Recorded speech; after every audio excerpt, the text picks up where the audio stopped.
Okay, it looks like you're live. Yeah. Let me just go up there and I'll see how you appear. Maybe put this like about like that. Oh yeah, you look good. You're perfect. Yeah. Perfect. You're perfect. I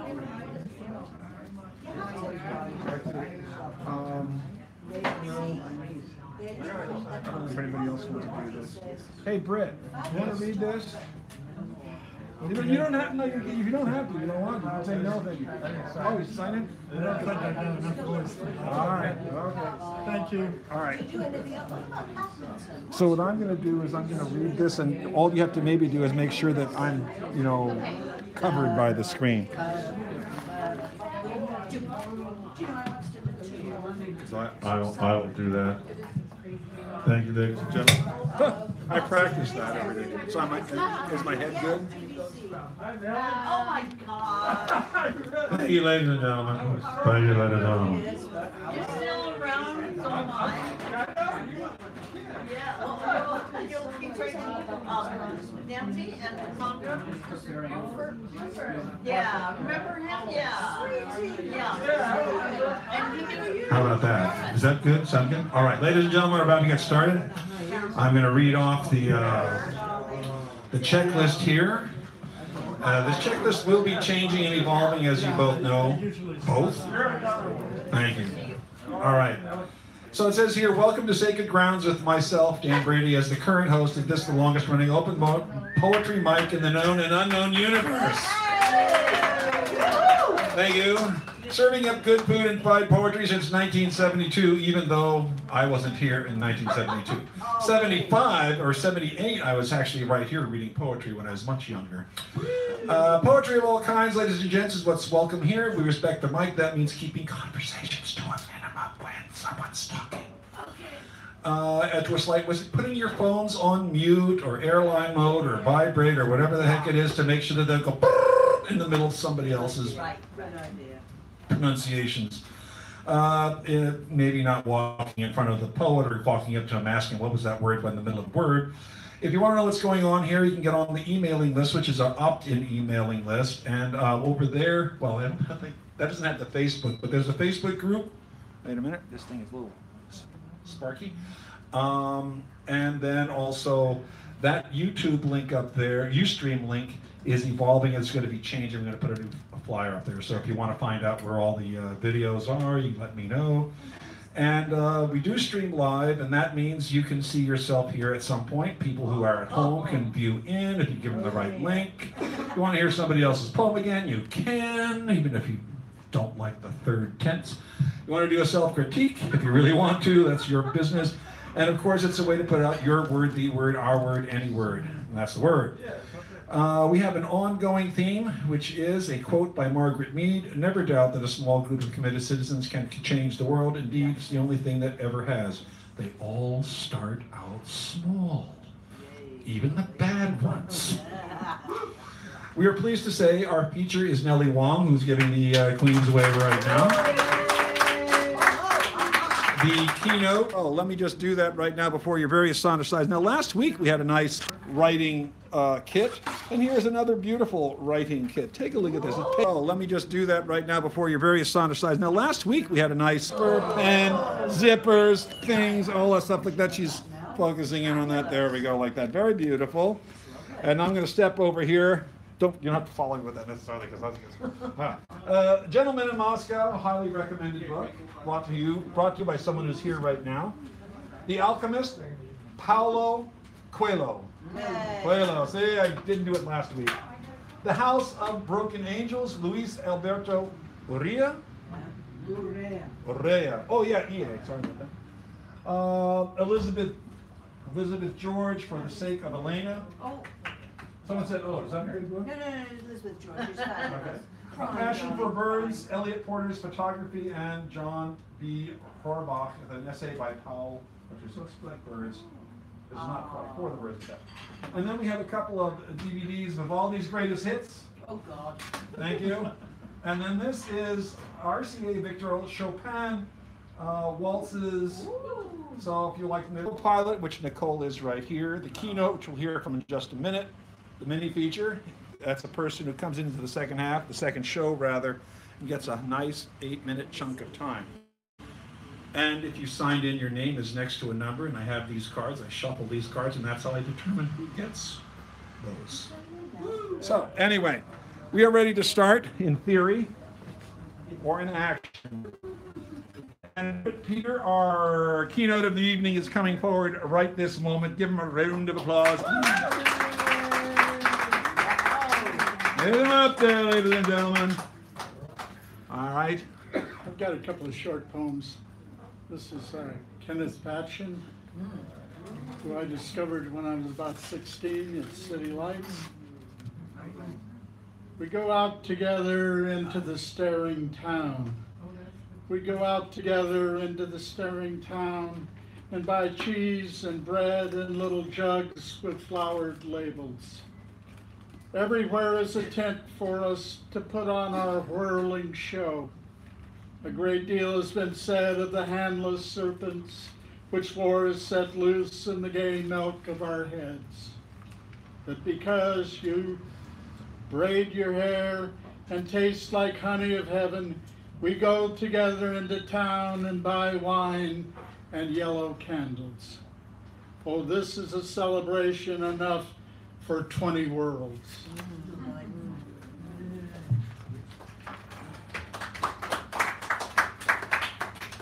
And I've lost the place for the second one, which was,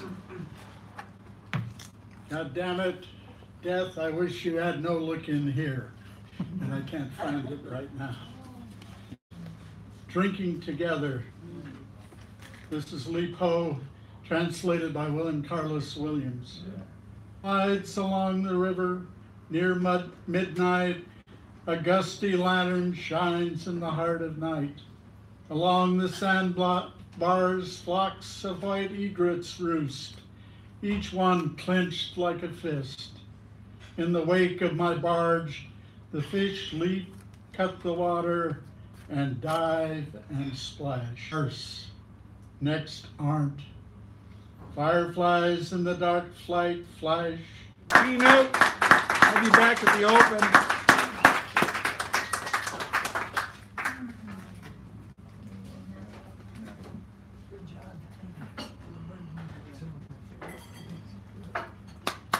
Natalie, champion, give her a round. Get really close. Can you hear me? Yeah? Okay. So the first one is a poem by my mom. It's called Violet. It's about my niece Violet, who's 4. She came into my life. My mom's name is Gedalia Baden. She came into my life, and now she's 4. When cookies are offered, she asks for more. In a room, magenta, turquoise, and purple are all around, where laughter, singing, and dancing can be found. Her love for me, as she plants a kiss on my cheek, makes me smile. It lasts more than a mile. People ask me if she's mine, even if she's known to whine. Of course, I'm her grandma. She's won her way to my heart.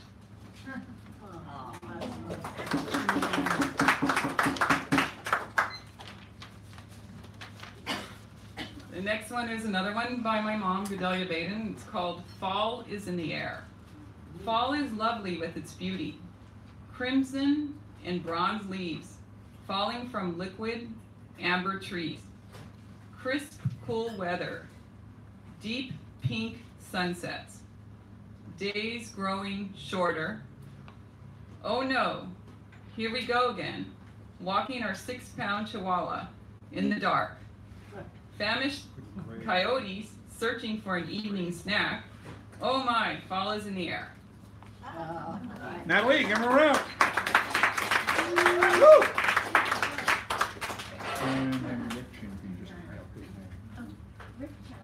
Rick Champion, please. Coming to the microphone now.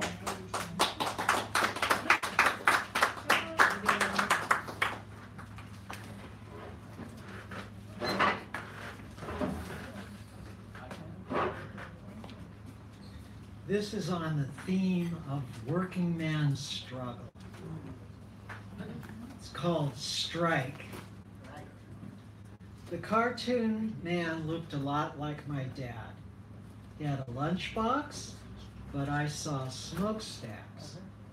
My dad worked on airplanes. The man's name was Labor. I didn't know anybody by that name. My dad was out by the apricot tree with his friends. He was doing arithmetic problems, loud and fast. Sister would have given him a gold star for his notebook, maybe 2. He said, with that I could buy a gallon of milk. His friends agreed. I'll be late. Union meeting. Lee was resigned. She said nothing. Mom, what's a union meeting? It's something that men do. After several nights, we're going out on strike. Lee looked worried. Mom, what's a strike? It's something men do. After a time, Lee looked happy again. Your dad got a job working on Ike's plane. Who's Ike? You saw his picture in the weekly reader that Sister gave you. I recall a smiling man with a bald head, probably somebody's grandfather. Why does Ike have an airplane? Because he's president. Sister hadn't explained that part. I'd have to ask her about it. Your dad got milk and sandwiches from Ike's plane. I remember that Dick had just been talking about getting milk for us. Ike must have heard something, so he sent us milk and sandwiches too. Ike must have sent milk and sandwiches home to all the kids. It wouldn't be fair to leave anybody out. Dick and Bebo were on the roof with tools. When the sun went down, they switched on the new floodlight. We got to play an extra hour. I asked Bebo if electricians had a union. Texas a right-to-work state? I was mystified. You can work, but they pay you what they want. Still mystified. Does my dad have a right to work? Sure enough, we both have a right to work. But your daddy got a union. California's not a right to work state. Something wasn't adding up. Later, I learned that grown-ups confuse people by calling them things that they were not. Valuable lesson. Thank you, Bebo.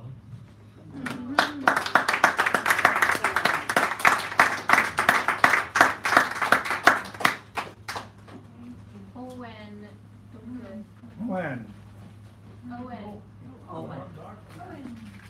Well, he's coming up. I want to make a very quick announcement, which I forgot to do. This coming Sunday, July 22nd, from 11 to 12:30 p.m., there'll be an open mic at the Cultural Immigration Fellowship, which is on Fulton near 3rd. And it's a poetry festival that Sally Love Saunders hosts, and I'm going to go to that. I always go to these things. And they have little refreshments afterwards. It's very, very nice. So I'm going to pass these around, and if you want one but don't get one, you should let me know. I'll make sure you get one somewhere or something. So you can take one. 11 a.m. to 12:30, Fulton and 3rd. But the little paper go around has information and the specifications for it. Give Owen another welcome, because I was talking while he was. Okay, this is James Liddy, a memoir. Buford said he likes it, so I'll read it again. James Liddy was a creative writing instructor I took 2 classes from at San Francisco State way back in '68. He was a native of Ireland, County Roscommon, a poet and a barrister. He held classes in a small cottage on Waller Street in The Hague. He liked my work, and we became friends. He was honest in his criticism of my poetry. "Ah, no, Wally, they're in an ego trip," he would say of some rivals. Stan Rice, the late Stan Rice, was one of his rivals. "I was a pale goblet stem of a boy. A pale goblet stem of a boy indeed. Decadent rubbish, Wally." He was honest with me concerning my poetry. "That was bad, Wally," he said of one of my poems that tried to be mystical in an Eliot-esque way, but ended up being vague and semi-nonsensical.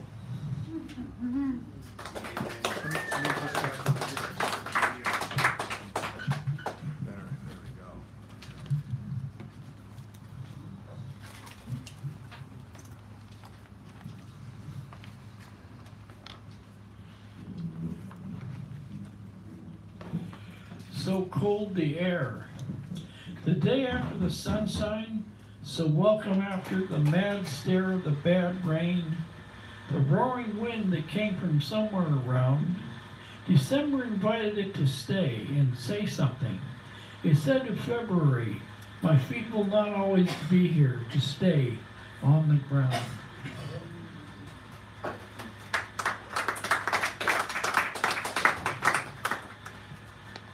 Wily water squirts out of a lukewarm day that has tried its joy.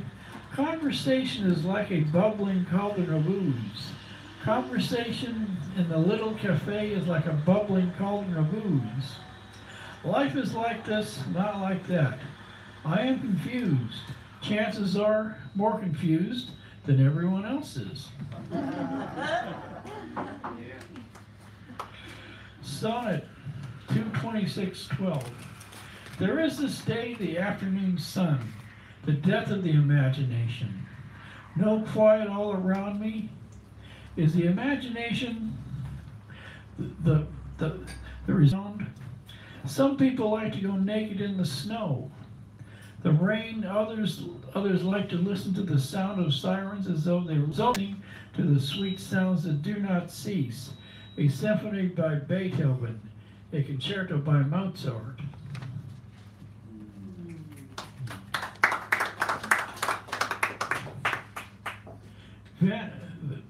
Vacuity.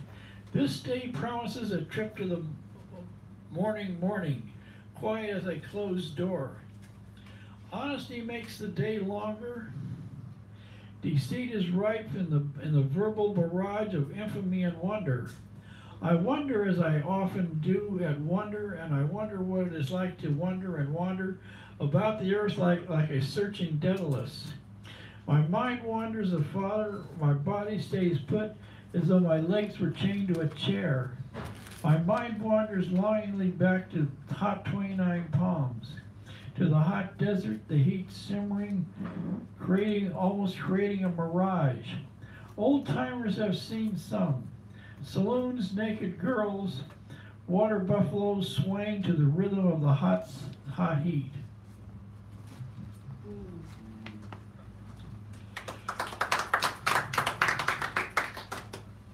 A quiet on a noisy day after William Carlos Williams.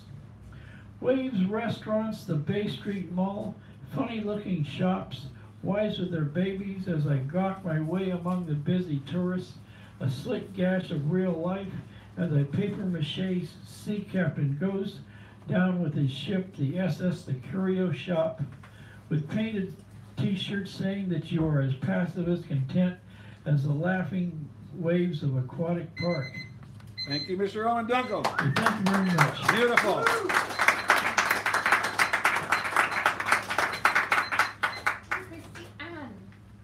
Christiane. And then we have Britt coming back, Wendy, Stephanie, Edward, Candy, myself, Buford, and then our future, just so people know the batting order as it might be called. Just get really close to it. People can hören Sie.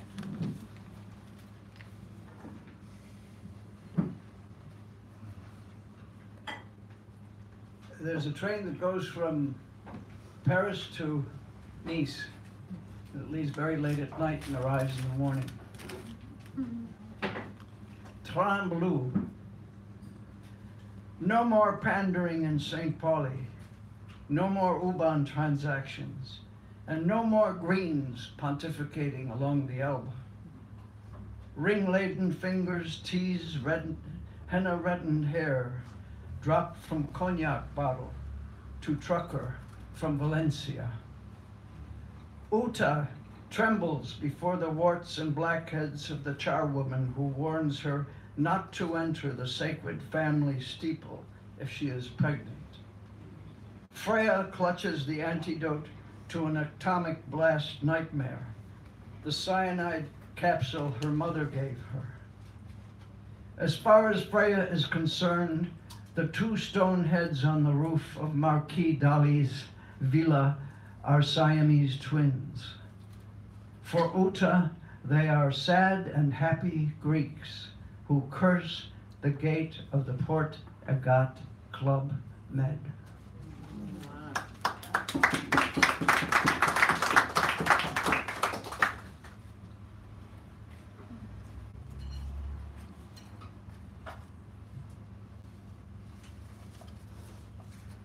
Radiant behind sheer curtain, the demiurge, adept at all erotic acts short of coitus, she primps for a date with the voyeur, standing in the snow-covered street below.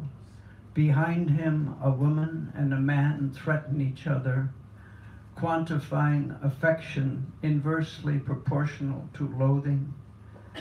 They enable the fin de siècle 4-page paragraph tract on the sanctimonious ablutions set on the second floor stage to render passé an anabolic finger on the doorbell, rather the midnight hand forsaking the wisdom of an arterial path through Brooklyn Heights.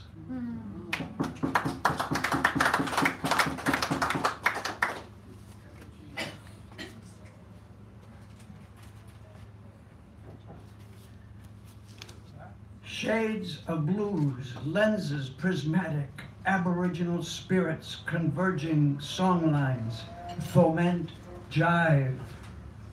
Reptile goddess outed from underworld, samba, and oh my goodness, bright comets dangling below branches of bow tree rooted in stardust.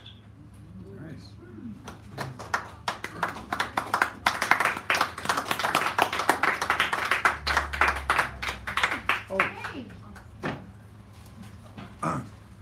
Can you, Britt, can you give him the attribution sheets? Because some of those were written by other people, right? Some of the things you read? They were all yours? Yes. Oh, I didn't know that. You didn't tell us they were for your books. Give me another round. I didn't know that. And if anybody needs one, there's one more. There's one more. Anybody came in late. This addresses a reading on Sunday. Britt Peter. Britt, Peter, come on up here. He's coming back after the open mic.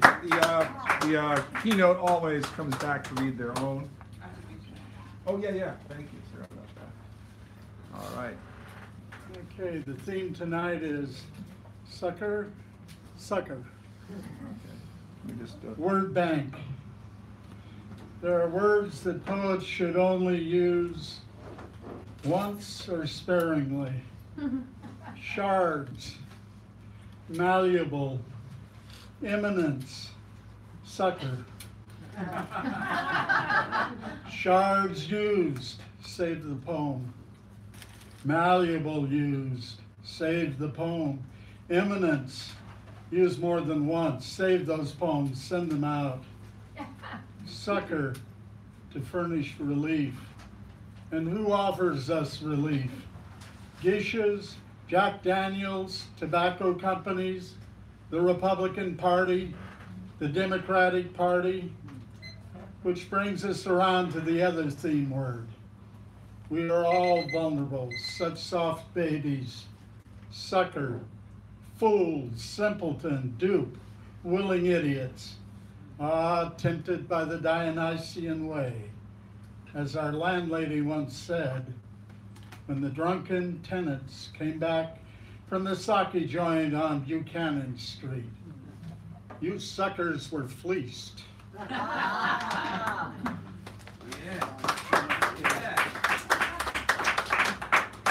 7/13/18, UK visit.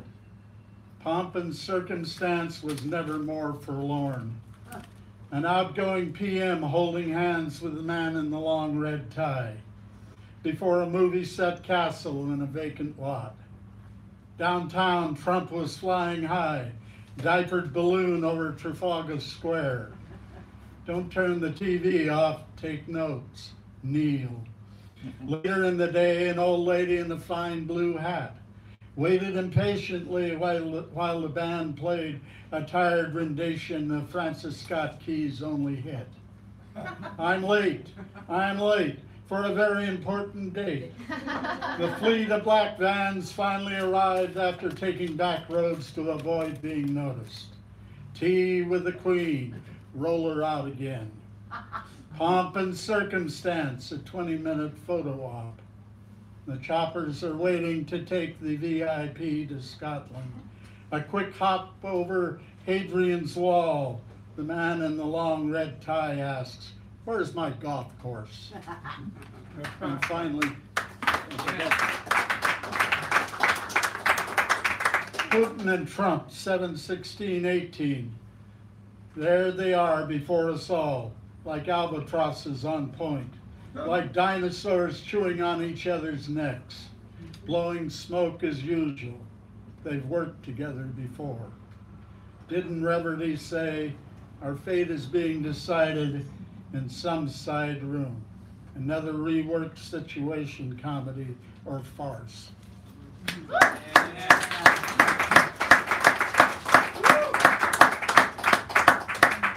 Wendy, Walter. Wendy. Okay. That's fine. I will take care of it. Oh, I guess I should read it. No, however you like it, you can arrange it. I just want to make sure, I do it so that people. Is that good? Beautiful, baby. Yeah, beautiful, baby. Okay. I'm going to start with a humorous ditty that I think I read a while ago. I'm working on the alphabet A to Z, each line with each letter. And I can't cheat at all. No prepositions. I can't use anything except a letter. Once upon a time, an adventurous abbot brought ballyhoo backstage, causing cascading calamities, drawing deepening doubt despite everyone's enormous enthusiasm. Fervent fiddlers fetched gallivanting grandmothers gone giddy, hastily handing hermits incessantly insane information. Jubilating jesters juggled jazzy jokes. Kava Kava kept kids kissing kittens. Lovers launched lovely lyrics, leaping literary labyrinths. Meanwhile, magical magicians manifested myriad marvels, narrowly nearing noisy naysayers. Objectionable onlookers offered olays. Parading puppeteers protested pretentious peacocks preventing passage. Quacks questioned questionable quotes. Rambunctious rejoicers rollicked riotously. That's it for now.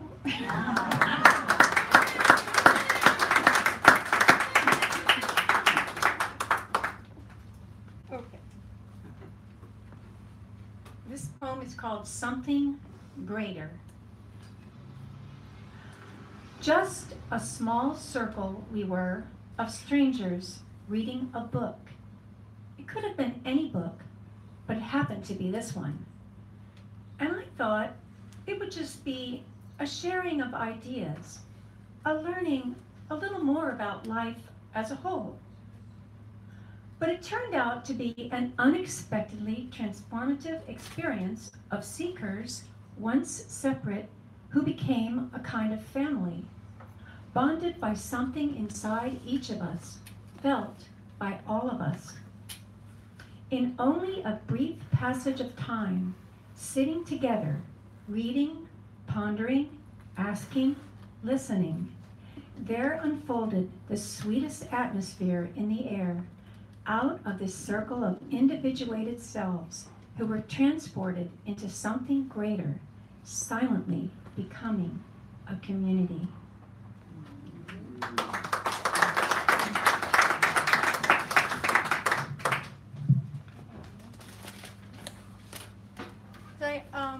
I read a book years ago by Virginia Satir, who was a therapist who worked with people using drama.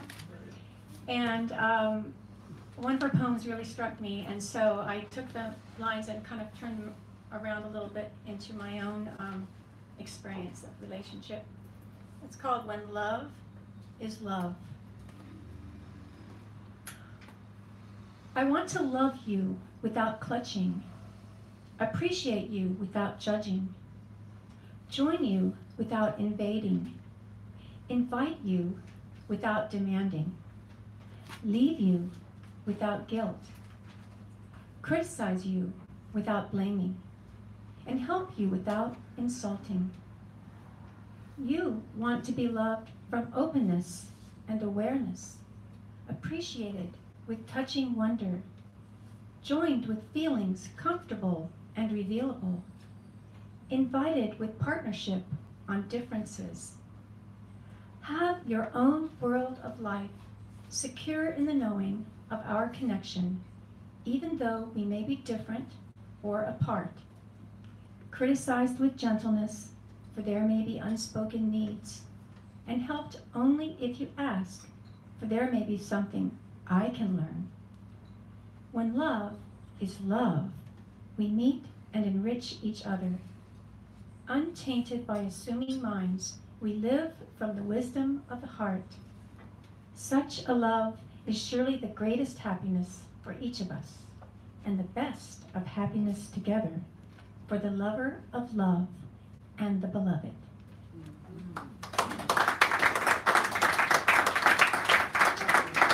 Wendy Walters, ladies and gentlemen, thank you.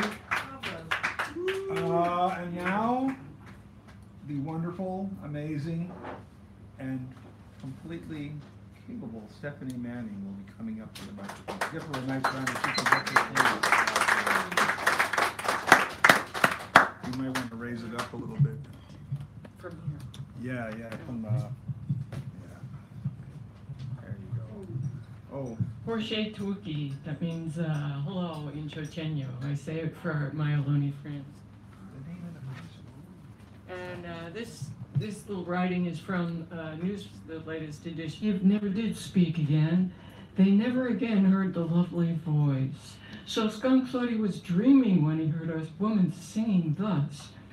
Chicken hawk with the best eyes of all combs this mountain. Chicken hawk with the best eyes of all walks this mountain. Chicken hawk with the best eyes of all approaches. Skunk woke with a startle. He had been sleeping near the back of the cave, and when he looked about, he found that he was next to a small rock. The tiny leather satchel was there. At last you have found me, the satchel spoke. I can't help you. I can help you. The voice, the same the skunk had heard singing, was soft and lovely, the voice of a young maiden. You are the cave's daughter? Yes, but listen, Coyote has sent his nephew, Chicken Hawk, to find you. If you will but take me outside, I can fix things so that Chicken Hawk will be lost forever. Take me outside and unfasten the string that keeps the satchel tied. Once unleashed, I will cover the sky in darkness. I am night. I've never heard of you, said Skunk. Of course not. My mother keeps me in the satchel hidden away. But she said never to take you outside. She tells people all kinds of things. She even says that I stink. She is selfish. She doesn't want to live here alone. And me, I'll just end up a lonely old maid. Now listen, take me out of here and we both win. I will find a husband and you will win your war with Coyote. But your mother said she wouldn't shelter us if we took you outside. Why would you need shelter if the sky is dark and no one can help find you? Honestly, Skunk, a leader needs to think clearly, and right now you are not thinking very clearly. Skunk suddenly felt proud. He was a leader. Okay, he said, how do we get out of here? My mother's eyes are near the cave, the entrance to the cave. Put me under your tail and we'll go out that way. And make sure you barely open the rock door lest you wake her. So with the tiny leather satchel tucked under his tail, Skunk left the cave. Then Skunk reached for the satchel and untied the string. All at once there was a loud explosion and a foul-smelling stench filled the air all around Skunk. Moth, raccoon, owl, and gray fox pushed away the white rock in front of the cave and came rushing out to see what had happened. Oh my goodness, cried Moth, Skunk has disobeyed the cave and let loose her daughter. The whole place stinks, cried Raccoon, holding his nose. And look what happened to Skunk, cried Owl.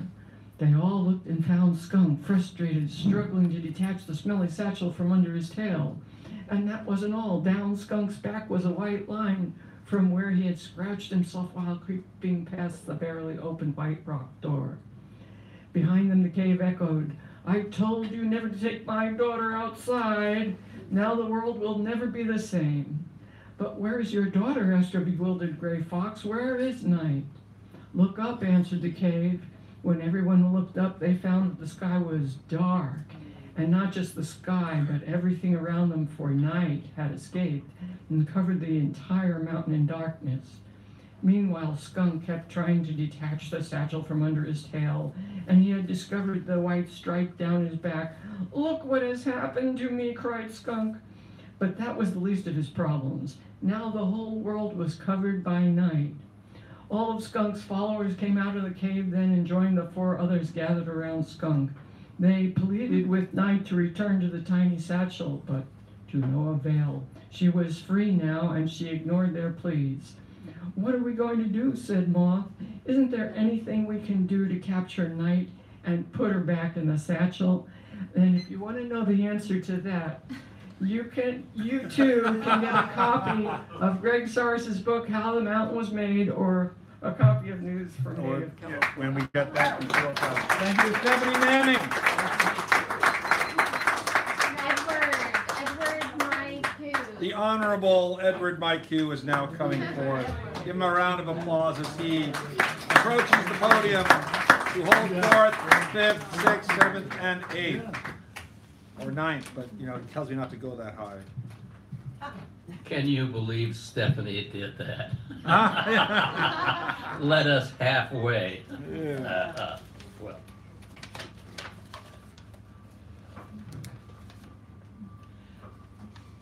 This is a poem I had read once at Stephanie's place where we go once a month out toward the ocean. La Promenade? La Promenade. First Saturday, right? First Saturday. It's on Balboa, across pretty much from the old Balboa Theater. This is home and something in between. I never always know. I often do just guess, and I learn to proceed by golly and by mess. I take a bus or go by car. I go by foot if it's not far. I tell myself it's jelly or jam. I'm still learning who I am. That's the beginning. It should be the coda maybe, but I'm backward. As we rise, we change to a normatively developing willfulness, where the who we are will swell, seek, range, and swim in scales a mature notion presents. Many of us could never go home, even when we had not left it. Home is a wind song in our hearts that have repositioned themselves, ending as much the men's as our remaindered hearts left us, and our very home. Past and future is now. Dance, words, music led me. Summer's over, past never leaves, remaining a bird seen from a corner of an eye, blues washed from a sky that we'll re-experience as new, keen, and learning as fullness. My life seems an accidental chess game, when really, I am more of a Chinese checkers kind of guy, journeying into some kind of situation and that old story about the river of life landing on some strange island to stay there, it seems, forever, and then move to get out of there onto some other path, just dodging out in any direction. Merely an autobiographical traveling accident, myself revealed. I sometimes thought I knew, but mostly made a guess, and had to learn by proceeding with a golly and a mess. Here I am today, much past halfway through the maze of world and work and play between home and still with some sort of starry-eyed gaze. Home and something in between. Started with a verse and slipped in to the same at the end. That's our life. Thank you.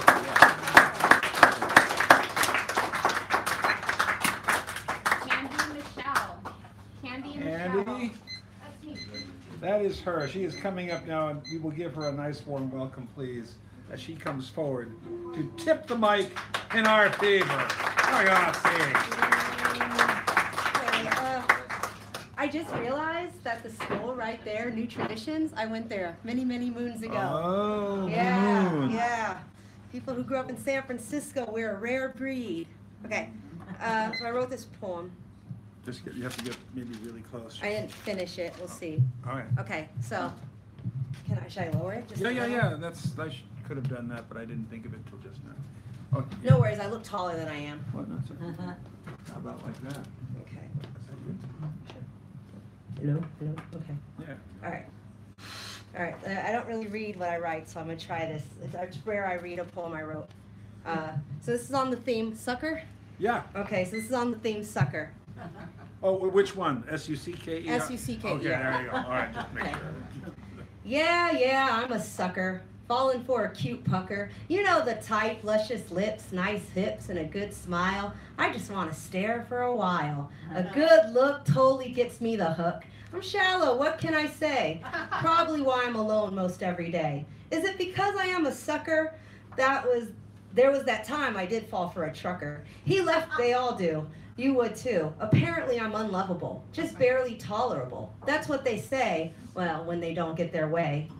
Is there anything worse? I think I have a curse put on me a long time ago, and it's followed me in tow, hanging off my back, throwing me off track. It's silly to be so desperate. From the world, I feel so separate. It's them and me.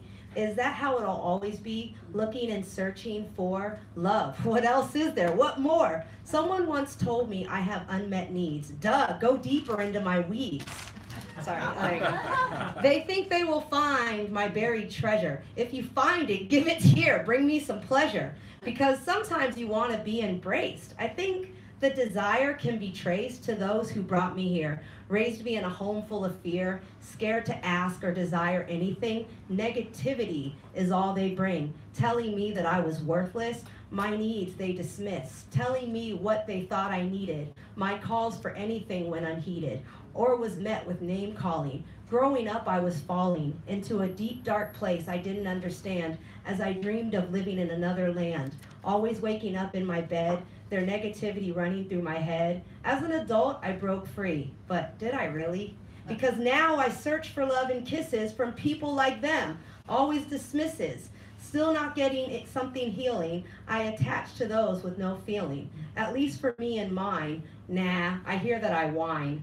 I guess I can say I'm a sucker. As I age, the desperation just gets yucker. Never really finding a landing place, someone to hold me and say, let's share this space.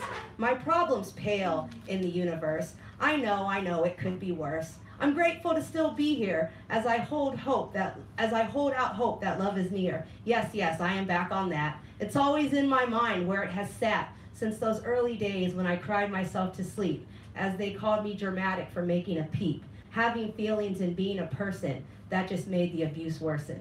That's kind of all I got. Thank you.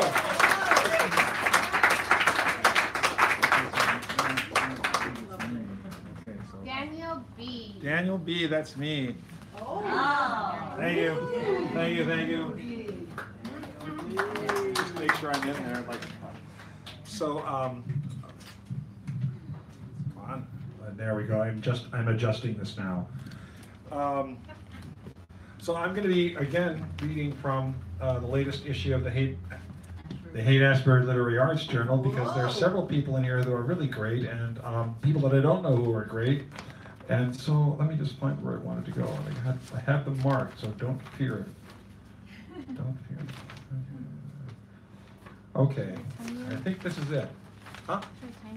No, it's not going to be long. I promised myself this. This is by Kevin Johnson, Soledad, California, and it's called Waiting Area at a Public Hospital. I'm spending the night in a waiting area at a public hospital, not because I need to be here like other people need to be here, but because it's cold outside tonight. No one will bother me. I mean, I could need to be here like other people need to be here, right? After midnight, I know where I can take a sandwich from a cart. Sometimes there's juice too. The janitors and nurses don't mind me. They just work. I mean, I could be here because I need to be here, like the other people need to be here, right?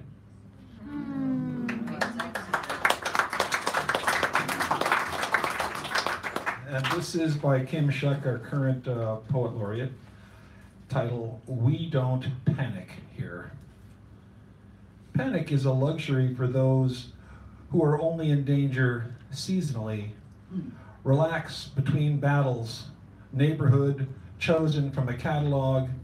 There is a heat that only comes from these sidewalks, nowhere else, and I only sleep with my head on the shoulder of a cousin these days. Perilous, I understand. Explain to me what is safe away from this kitchen table.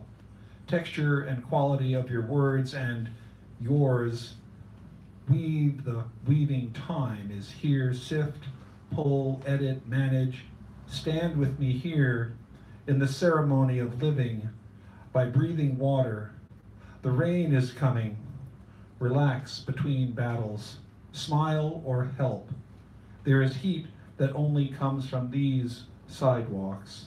What is safe, weaving time is here. Manage. The rain is coming. And on this last one here.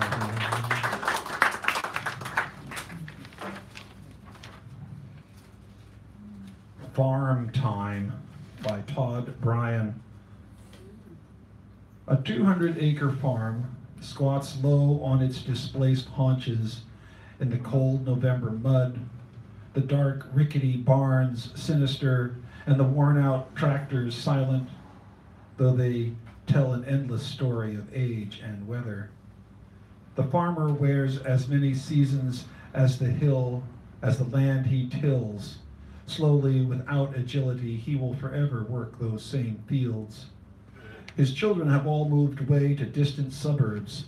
The farmer's wife remains in the kitchen by the old stove. She bakes pies and breads, but mostly drinks vermouth out of an old tin cup. Time and the farmer pay her no mind.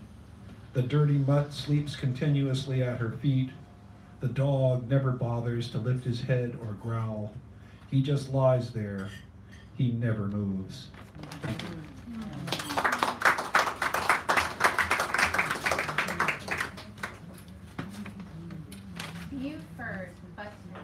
Buford, come on up.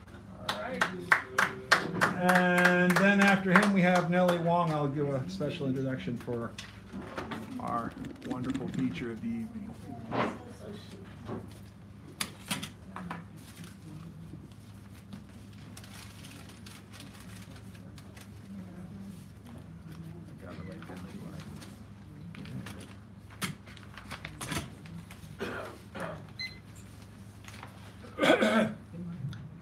called The Last Day of School. This is the last day of summer school. God, that's great. I tell 3 or 4 students several times to please sit down. They're pretty compliant by now. The last day of summer school and the 5.5 weeks into the summer session. The kid I'm especially assigned to, my quote, one-on-one, unquote, is a big boy about my size who slaps his chest and lets out a hearty yowl. 15-year-olds who basically can't talk or have mixed up syntax are my assigned students. I love my students not because of their, quote, deficiencies, unquote, but because they try really hard and are just who they are, not pretentious at all. It's time for a little rest and relaxation.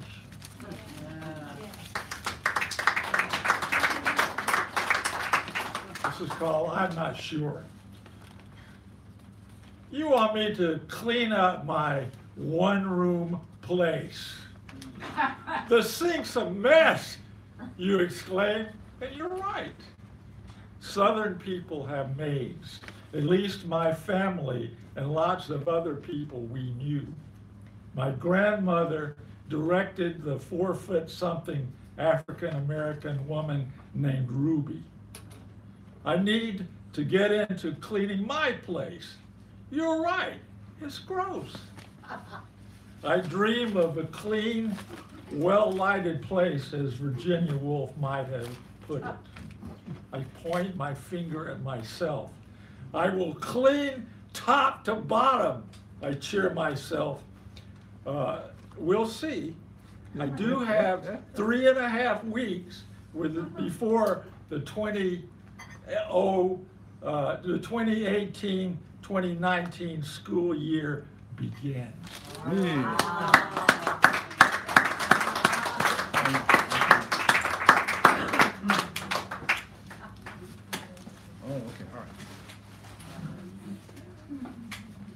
Thank you, Buford. And now I'm going to do a preparatory remarks for the teacher of the evening, Nellie Wong. She has been here before and featured before. She's a great reader. Let's give her a round of applause right now. The voice that you're about to hear, if you have not heard her before, is a voice that is steeped in history, in the depths of culture, various cultures, different cultures, times, and sorry times, as well as glad times. She has a capacity to bring forth, with small amounts of detail, big pictures. She has a heart that comes through in everything that she writes. It might not be a happy heart sometimes. Could be a reticent or reminiscent, but the richness of detail is always fascinating to me. The narrative lines are always interesting and take you on journeys. We're about to go on a number of journeys. And before I forget, she does have some books with her, right? So see her on the break after that, about that. And I just love the styling. I just love the styling, the way she puts things together. It's really, really entertaining, very, very informative. And like I say, we go on journeys, and we're about to have a tour of the universe. So Nellie Wong, come up here, give her a nice round. We'll get her started. We'll get the mic arranged. It's going to be great. Okay, so I got to make sure you're set. Is this perfect? Thank you very much. It's good to be here on Hay Street. I'm from Oakland, California, but San Francisco's been my home now since 1990, although I lived here before for short spurts. So I'm really happy that Dan forgave me for getting to be here. I think it was in April. I had a... That was the year before. No, it was this year. Anyway, I didn't transfer the date onto my 2018 calendar, and I'm very guilty because I'm a Virgo and I take pride in keeping track of what I'm doing. So thank you for being here tonight. and I think we'll have a good time. Oh, yeah.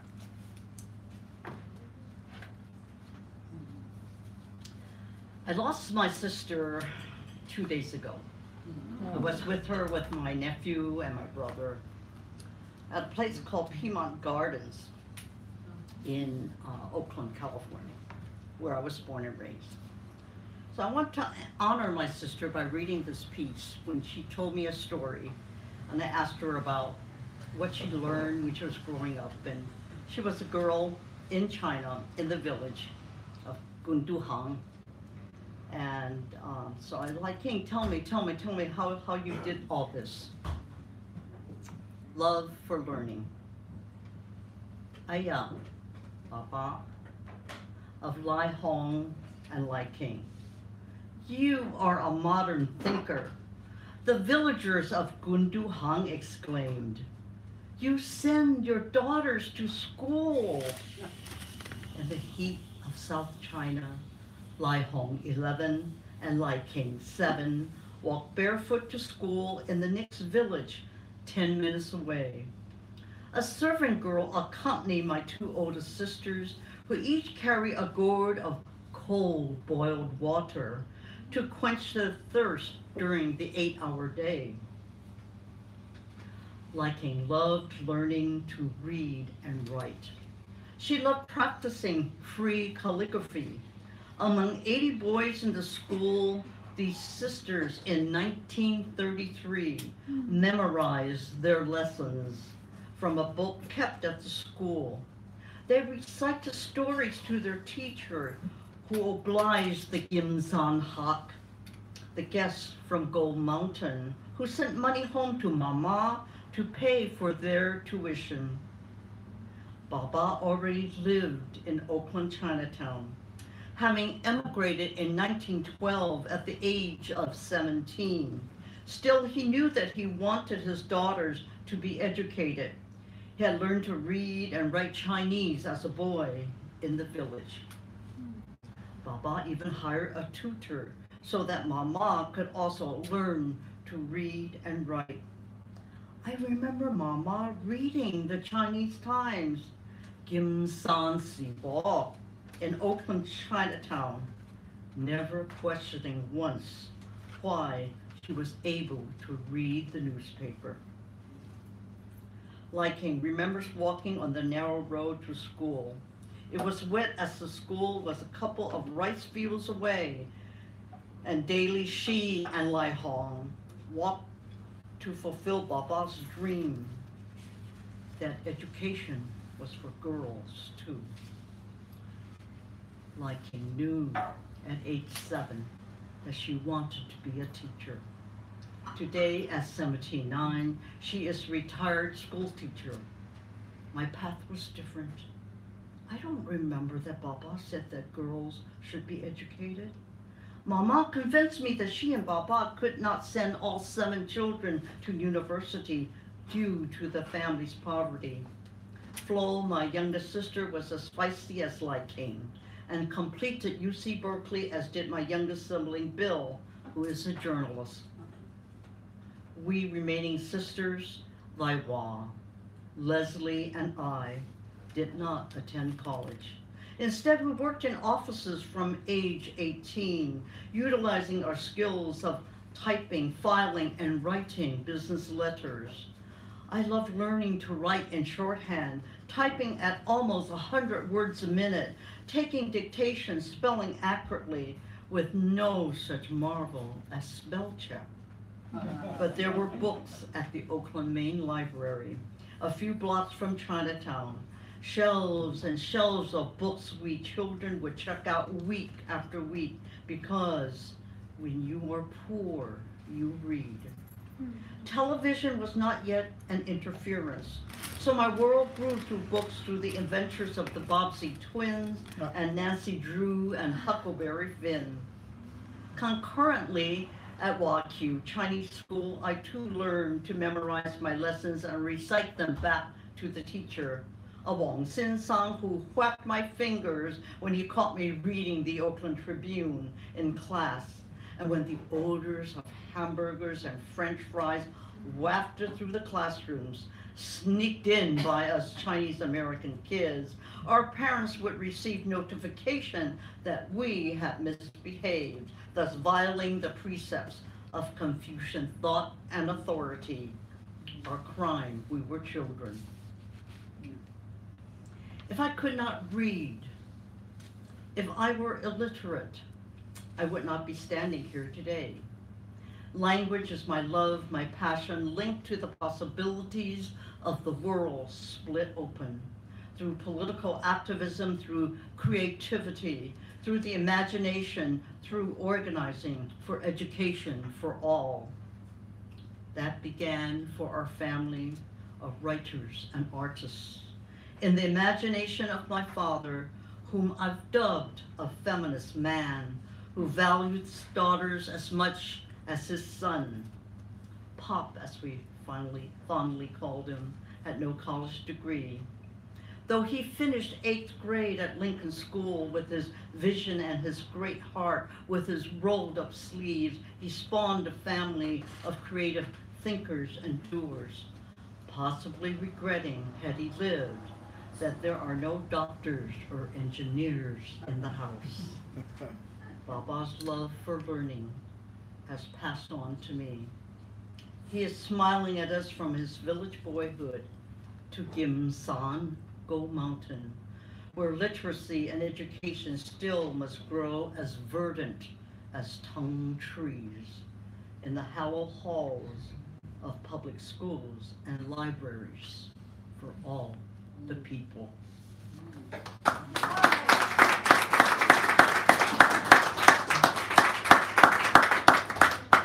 I'm very fortunate in many ways. Growing up poor, uneducated. But when I met Karen Jodine, one of the best poets ever, a lesbian, a feminist, and a socialist feminist, active with the Freedom Socialist Party, which is the group that I belong to, who told me one day, Nellie, you've got to write about work. So why? I'm only a secretary. She said, that's why you have to write about work. So this is from an article in the newspaper, and it was the San Francisco Chronicle, and this is titled, Not Just a Cook, Not Just a Janitor, Not Just a Maid, for Maurice Rowland and Miguel Alvarez, and the unidentified woman who moonlighted at the Valley Manor Community Care School in Castro Valley, California, shut down by the state of California, October 24, 2013. Smell the odors coming from the kitchen. Spaghetti, garlic bread, and salad. Maurice cooks for 19 residents abandoned by manager and staff. Lockdown, lockdown, not a penitentiary, but a community care facility for old women and men, some with dementia, Alzheimer's, and other mental and physical disabilities. Think of the name, Valley Manor, on Apricot Way. And images float of green lawns surrounding a big house, bustling with servants and gardeners, being paid. Smell the odors wafting from bathrooms and bedrooms. See how Maurice, a cook, hired just 3 months ago to afford Christmas gifts for his children. See how Miguel, a janitor, hired at $8 an hour and never paid for his work. See the woman moonlighting, hired as a maid, cleaning toilets, scrubbing floors, washing laundry. These workers, untrained as caregivers, stayed at Valley Manor without rest, without compensation, cleaning, feeding, lifting a man, lifting a woman from bed to wheelchair, making calls to state and county offices to send help, giving out medication to stranded beings unable to fend for themselves. but with minds and hearts, with bodies in need, exhaustion and frenzy for Maurice and Miguel, while the owner hides. While the other attendant caregivers don't show up for work, told they would not be paid after October 18 at $8, even $9 an hour. Not just a cook, not just a janitor, not just a maid, but worker heroes now visible in the public eye, even if the maid's name is unknown, as they wait compensation for work beyond call.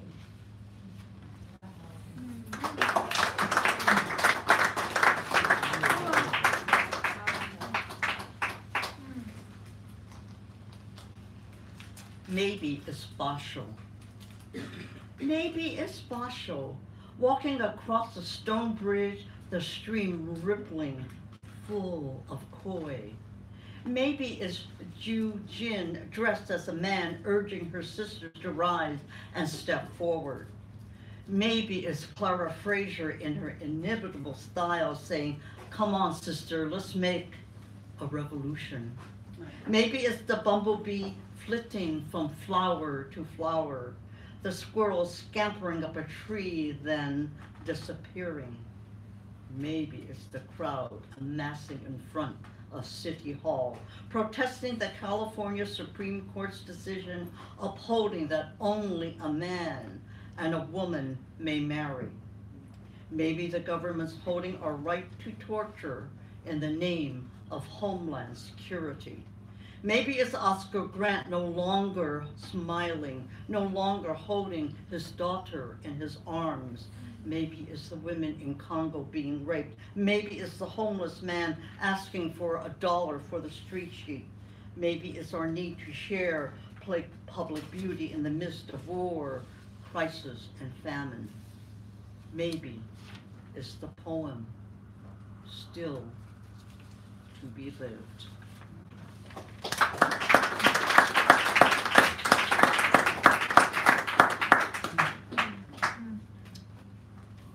This is a chapbook, Stolen Moments, and sometimes when I think about the title, why I called it that, and people think, oh, probably a love affair or something, but it's not about that at all. And I want to share with you a time when I and a comrade, Merle Wu, good friend, we went to an event that was honoring the dissidents, the students mainly, and workers who had protested the Chinese government's crackdown in 1989 on the Tiananmen Square massacres. I'm sure many of you remember that on June 4th. And we had gone out to the event, had a few beers, and we went flying. Holding my arms out like the wings of a bird, I walked a straight line on the sidewalk, heel to toe, heel to toe. Obedience now is a virtue. The morning air engulfs me. The moon is hiding from my brown eyes, filled with intention, staying calm on this flight on Guerrero Street. Pivoting, still walking, heel to toe, another order assailed my ears. No turning up my hearing aid now. No movement that would provoke a bash on the head, verbal abuse on handcuffs around my wrists. A captive student in jail on the street, being told not to fly.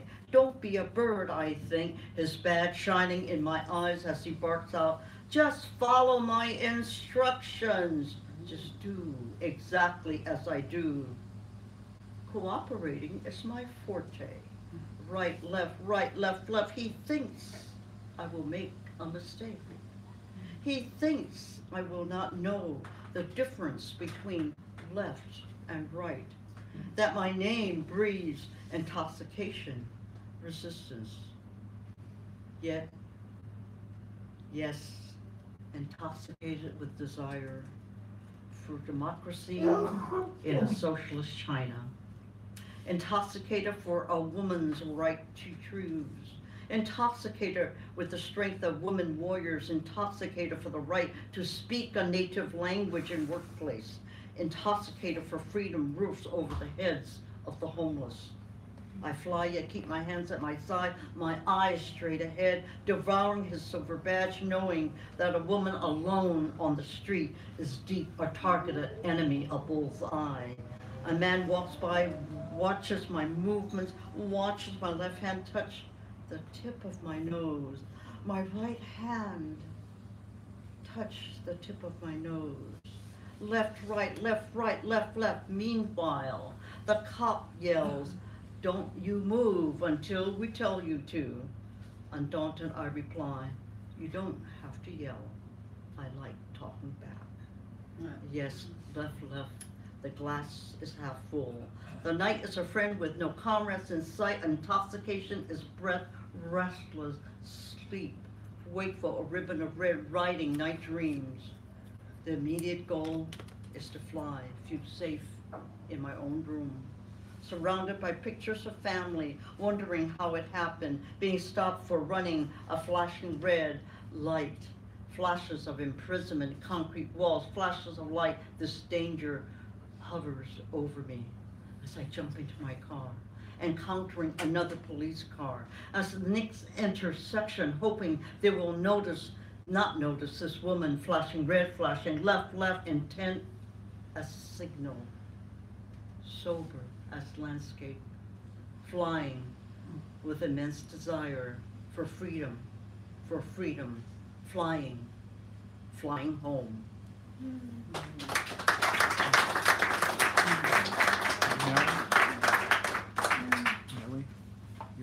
Three more minutes? Okay, thank you.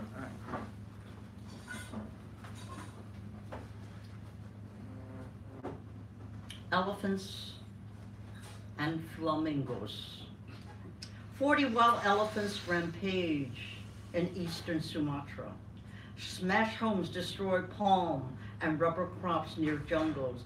90% of the fields in Indragiri Hulu district, Riau province, destroyed. 40 wild elephants move into cultivated fields and plantation, forage for food, their habitat destroyed, while flamingos disappear from Lake Nakuru Sanctuary. Once 1 million flamingos thrived, now diminished. Lake Nakuru polluted by industrial waste, flamingos feed on algae that bloom in saline waters of the lake. Salinity levels of the water fluctuate, the lake dries up. Where have the flamingos gone? The sanctuary now abandoned, only a few pelicans remain. Elephants rampage, flamingos disappear, snakes bite human beings. In flooded areas, fury of Hurricane Floyd in North Carolina, reptiles forced out of their habitat while homeless people sleep beneath freeways and store entrances camp out on United Nations Plaza. Food Not Bombs volunteers get harassed, arrested for serving up soup and bread. The hungry forage for food in garbage cans. Where have the flamingos gone? I see them with rosy ripe plumage against a moonlit sky.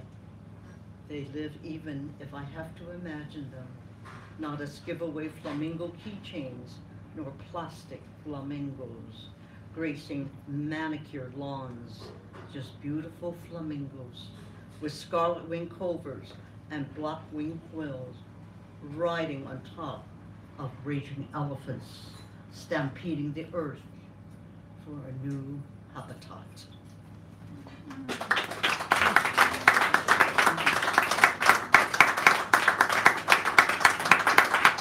Thank you.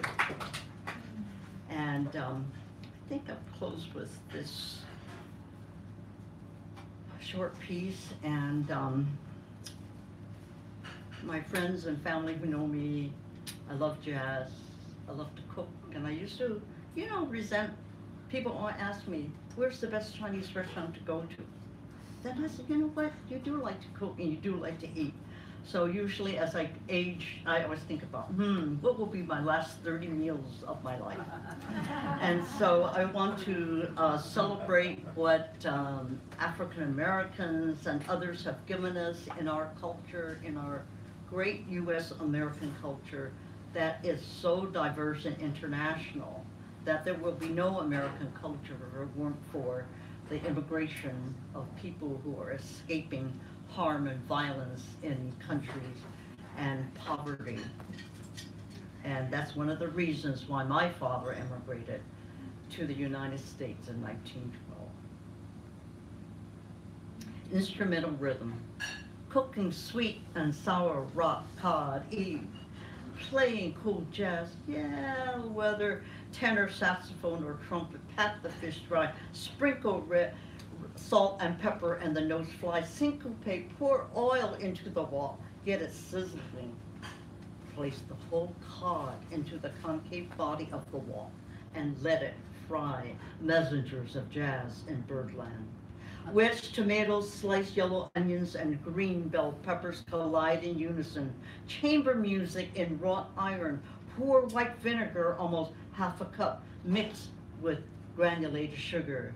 Dizzy Gillespie and Machito embrace in a blow of horn and samba, dribble cornstarch paste like light rain, thicken the ensemble, crown the entire body with bubbling sauce.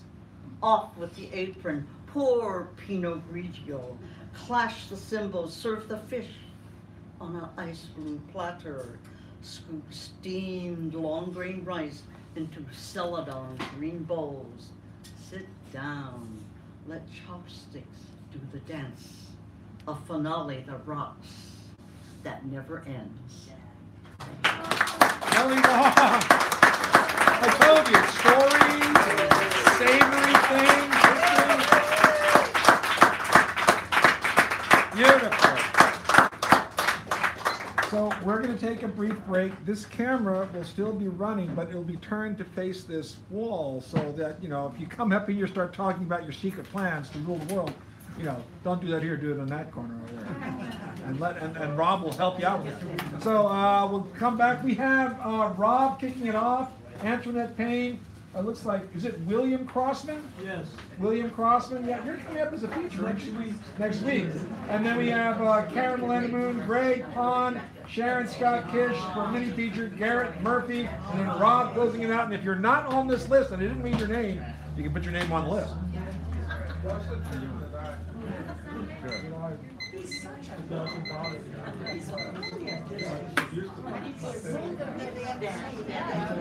Sometimes people suggest this guy.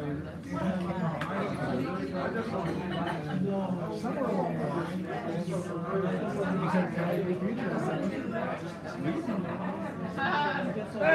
Wow. Means you have 20 minutes. You just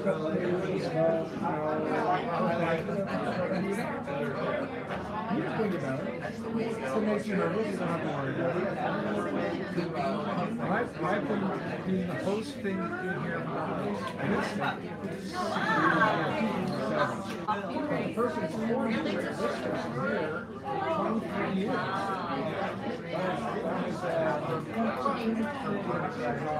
I'm embarrassed that I can't, the name doesn't come to mind like a shot.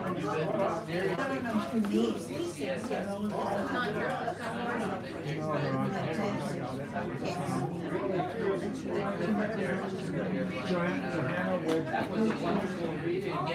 good like those skulls, except not spelled the exact same way. She wasn't related.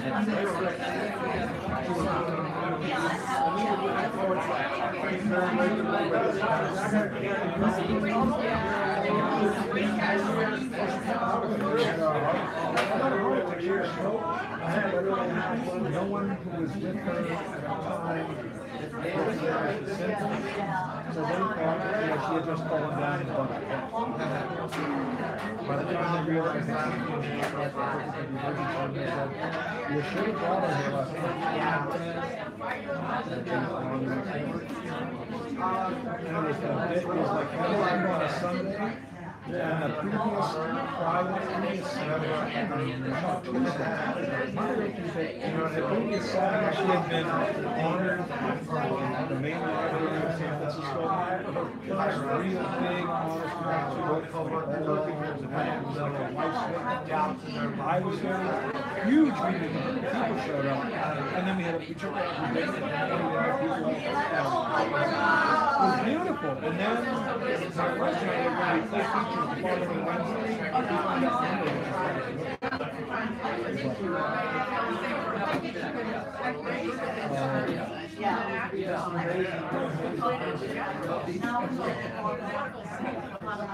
Actually, I could leave this facing this.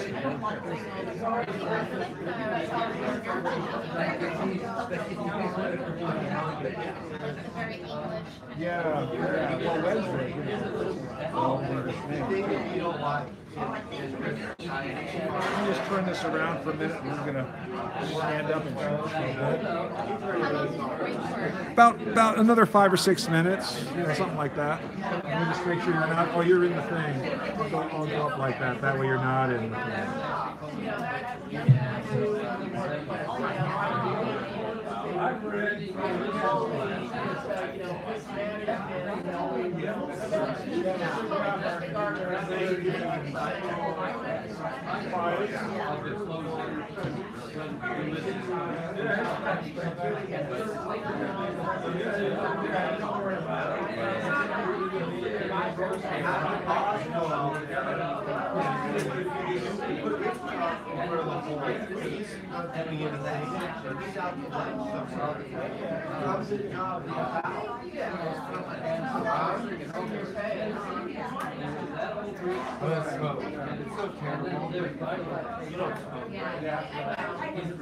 Could I see the sign-up list? Where are we?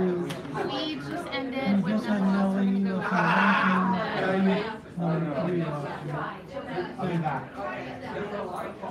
1993. Yeah, it's kind of like best to be like this until such time as you know what's going on. Yeah. I think it would be nice to keep it. Could be like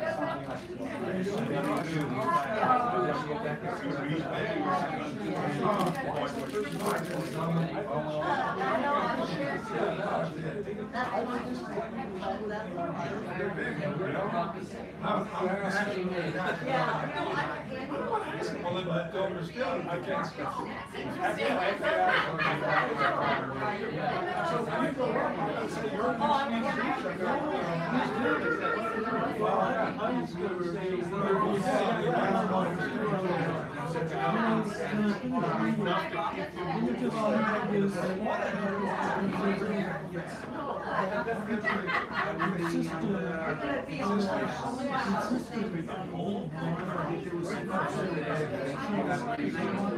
Oh, good, this is great. This is great, because I get, what I do is like, I get up there, I use a couple of things on that.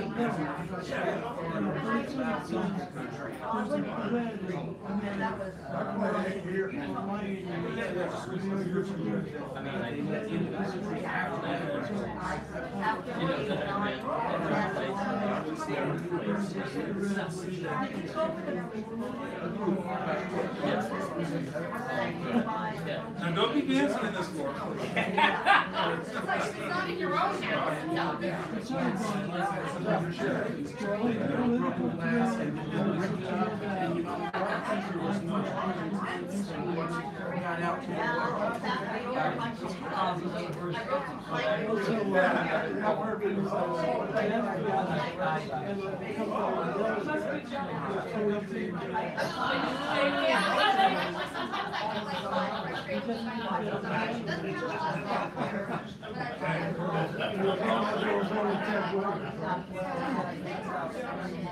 That was very good. That was very good. That was very good.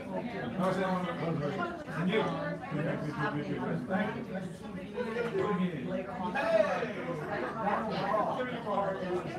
Yeah, very good. Oh, yeah? Well, you know, I know I'm recovering. You look great. I'm recovering. You look great.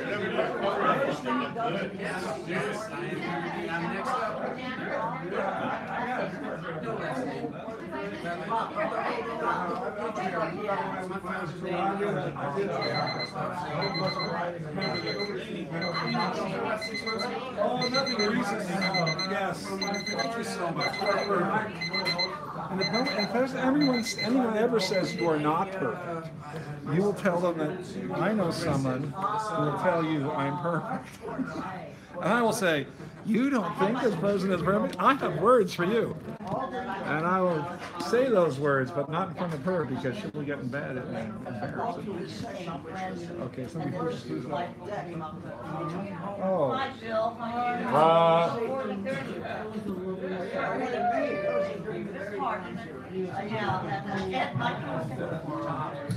We're back for the second show, ladies and gentlemen. The Honorable Rob will be kicking us off, or kicking it off. I should say us off, that's bad. Kicking it off, it meaning the show. Rob, he's coming. Or maybe he's just breathing hard. I don't know. We'll see about that. Let me adjust the mic for you. Let's see. I'll do a standing poem first and then a sitting song. All right, standing then sitting. All right, so here we go, ladies and gentlemen.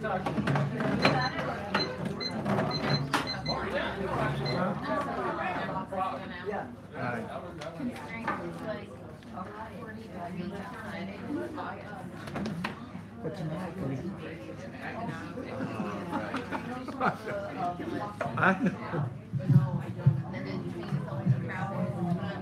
All right, ladies and gentlemen. Second show underway. I will give you a drinks are on him.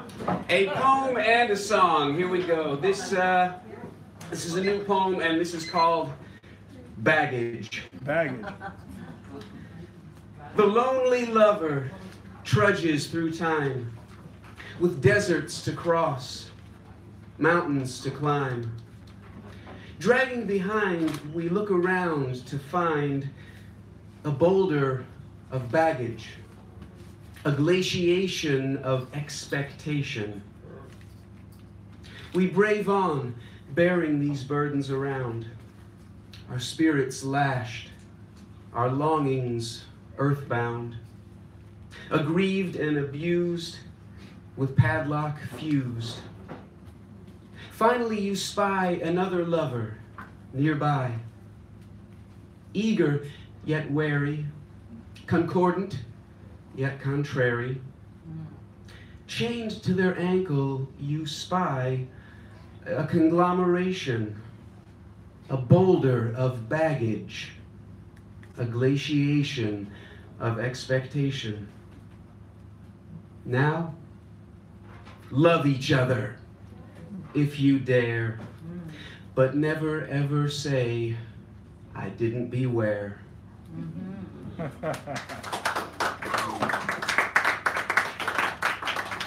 Love poems, I tell you.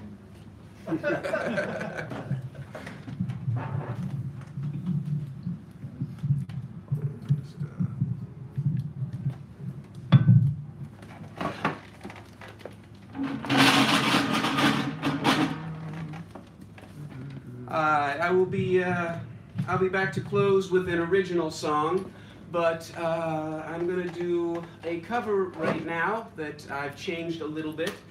This is a Paul Simon song, but I think it's very likely that it's one that most of you will not recognize. This is called Love.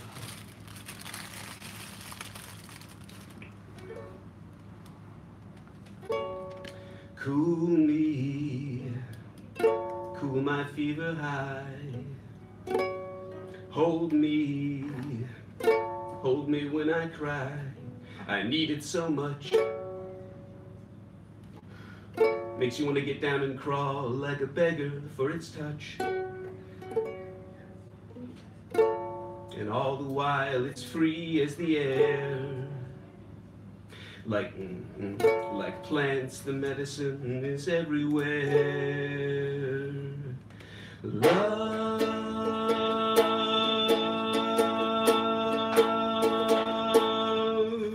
love,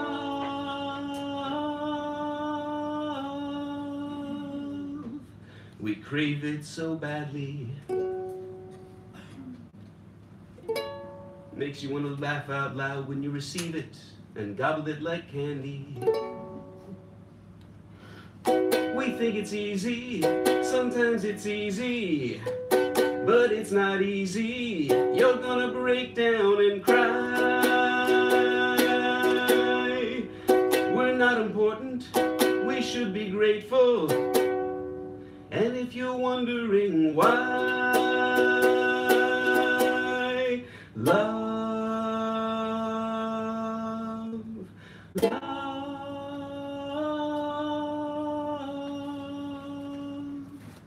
the price that we pay when fear walks the planet and love is crushed like clay.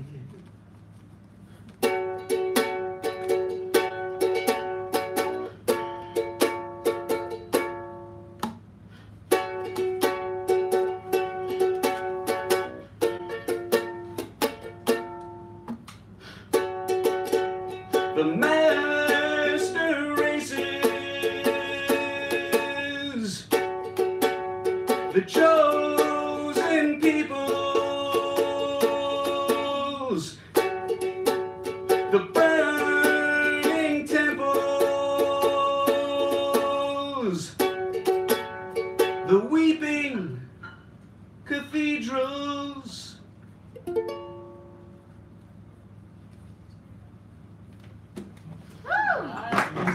That's Mom.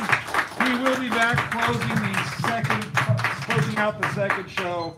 He is the what we call the last word, who initiates the second show and then closes it out, bookending the thing completely with aplomb. And now who do we have here? Antoinette Payne. Antoinette Payne. Give her a round as she comes up here.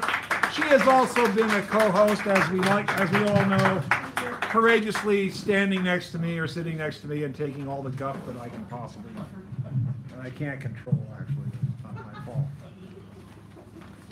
Very gentle, very quiet and calm, unassuming, I would say. Who, you or me? I'll get back to you on that. My brain's not working very well. Hi. Okay. I have 4 that I'm gonna share. Good.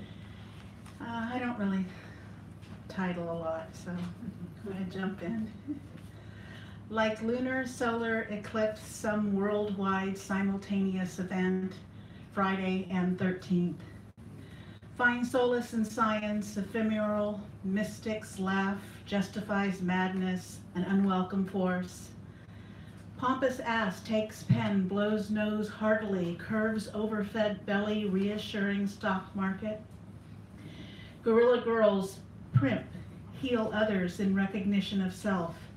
Humans vary in worth, mansions or cages, a wide divide. Yeah. Roaming through stars, considers world stage, mystery, parable, diminished, stringent fear, holding bouquet of power until sentences realized. He meant this, but said that. It's all secret anyway. To pretend we know takes layers of uncertainty to light. Hidden stone door waits to open on small push. Chest splayed open, under heart. Starved herself when she got food poisoning once, then refused sustenance, languished alone. News comes in waves, filtered for palpability. Breathe in, be present, value not the valueless.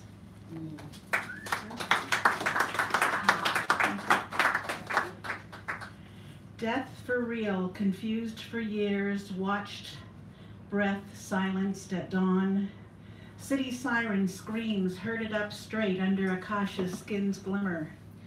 Fragile containers continue, weathered and taut, like wires strung from head to toe. Pluck me, please. Separated only by beliefs locked away, worn like flimsy costumes, tattered satins, or wet wool. Thank you.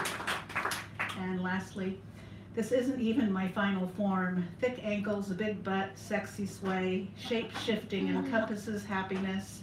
A humble failure jumped ship. She had on black shorts and boots. On her backside in glittered letters it said, juicy.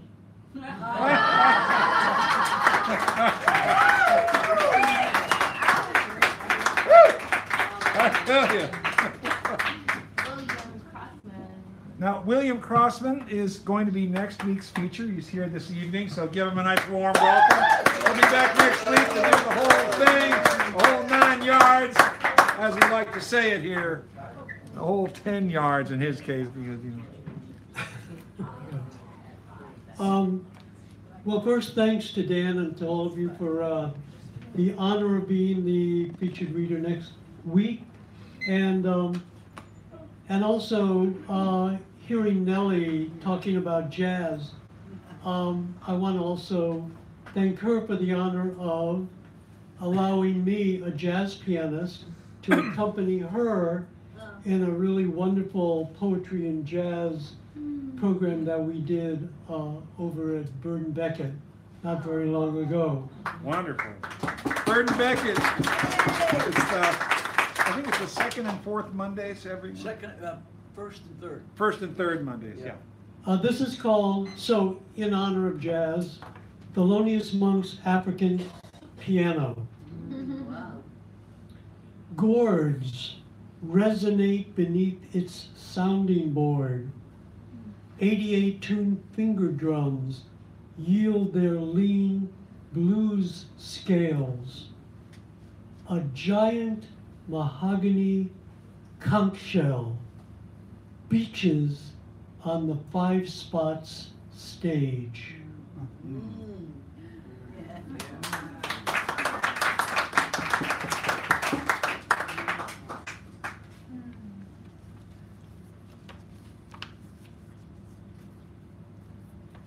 When I was 9 and my dad was injured in a war, we moved from the Northeast to South Florida, South segregated by law Florida, so he could have warm weather for his arthritic shoulder and not be in pain during the New England winters. So this is part 2 of a poem, Stealth Silhouettes.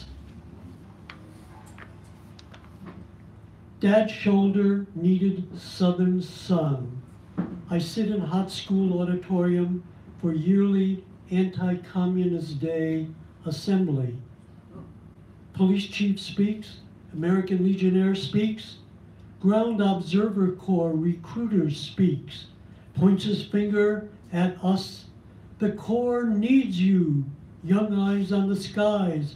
You'll be spies. You'll save this great nation from nuclear nightmare. All of us 8th graders sign up. We'd seen the newsreels of Hiroshima and Nagasaki. We practiced crouching under school desks to save ourselves from A-bombs and H-bombs. On Beach Hotel roof, the town's highest, 5 stories, scorching May sun, my first day saving America with Corps badge, walkie-talkie, binoculars, thick loose-leaf binder with black Soviet silhouettes, named and numbered. I must record each overflight, must report any match to Corps Command. My call scrambles F-86 Sabrejets to intercept Reds. Planes buzz overhead. I grab my binoculars, flip through the silhouette pages. No match, no match. 4 more hours of DC-6 airliners, single-engine Pipers. No matches. Hotel roof too hot for enemy sorties. Pack up gear, elevator to ground, bike to Corps office, turn in badge, quit Corps. Soviet squadron not destroyed on my watch. Yeah.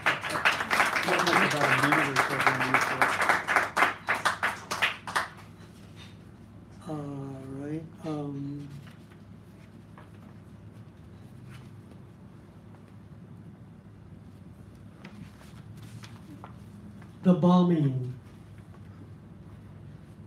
Your TV said there's an air war in my country, the Salvadoran said.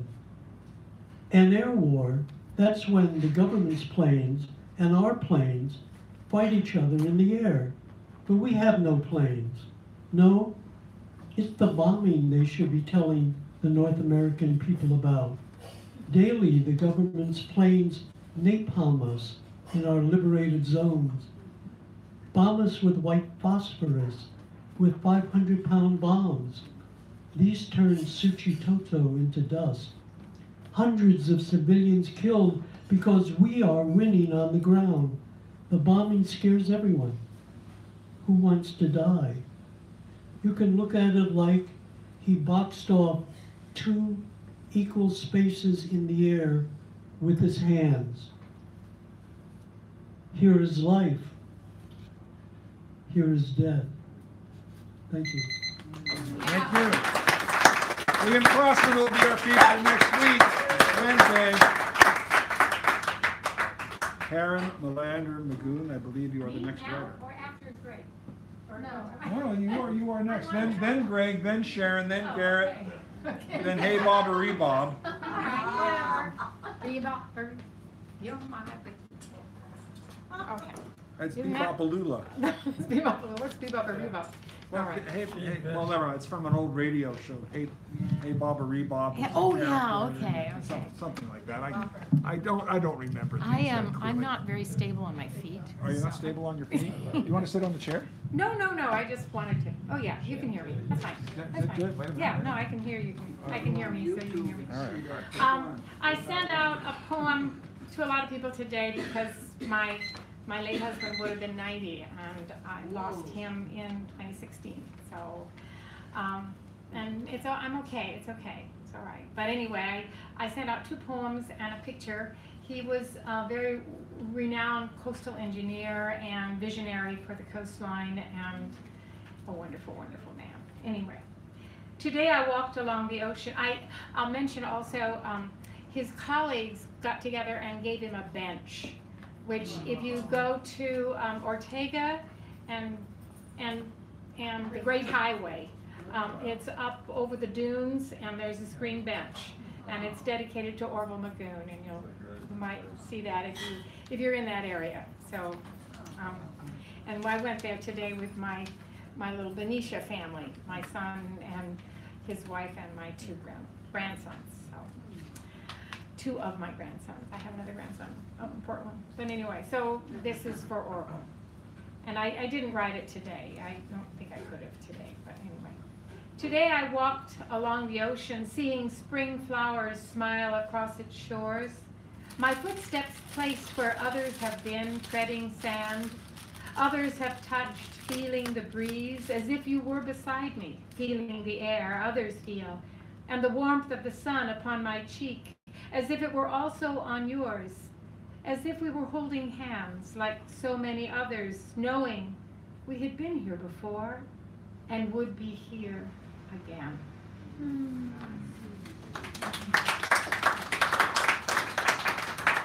And now on to the pains of the last month, the children and the refugees and splitting families, and it's just, and I noticed that a lot of poetry sessions don't like to even touch it. It's so difficult. Well, this is a child at the U.S. border. Her hands are warm.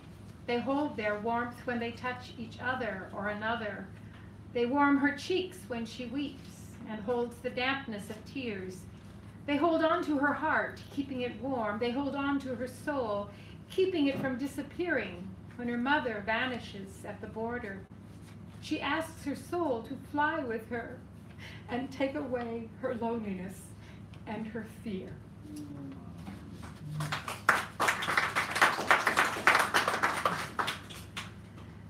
This is more neutral. Stars blink through a dark curtain, suggesting dreams, walking softly through city streets, curling in doorways, blanketing homeless with hope.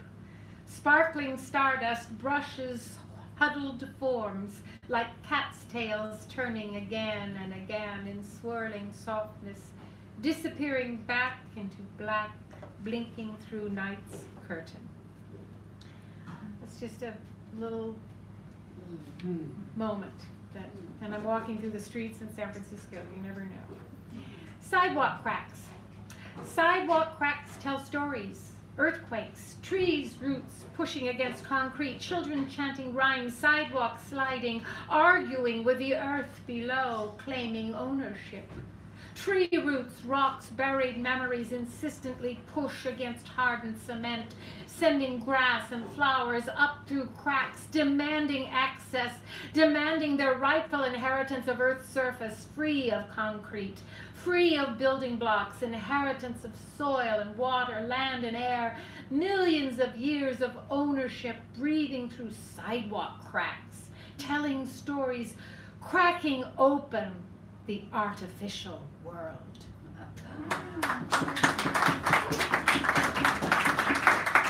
Just tell me what, they're all short, so just say enough. This will go, I will. The air is still.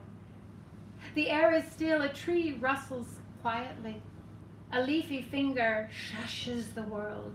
Temporary, poignant silence hangs suspended. A phantom brushes by, dissipating in silence. This is when I was just walking out in the fog one day. Just felt, shh, shh. The sky is cold and gray. The sky is cold and gray to the casual eye, one color of dense ice cube, and yet its vastness is complex, lit behind with pixels of white. Even the still cold immensity moves in nearly imperceptible layers. A bird cuts through, moving her wings rapidly against the cold air, aware of gray, aware of cold, seeking blue and light, feeling only flight. Sunlight out my window, dappled by fluttering shadow of bird, barely escapes faint whispers of a chirp. Thank you, Karen. Karen, oh, you have some, Karen. Oh, yes. Wonderful. Here comes Greg. Greg, this is Greg Pond coming forth. Greg Pond is in the house, ladies and gentlemen. Give him a round of applause. Then we got Sharon Ermini, Garrett, Rob closing us out, and we'll take care of the vast array of prizes that are decorating this table even as I speak.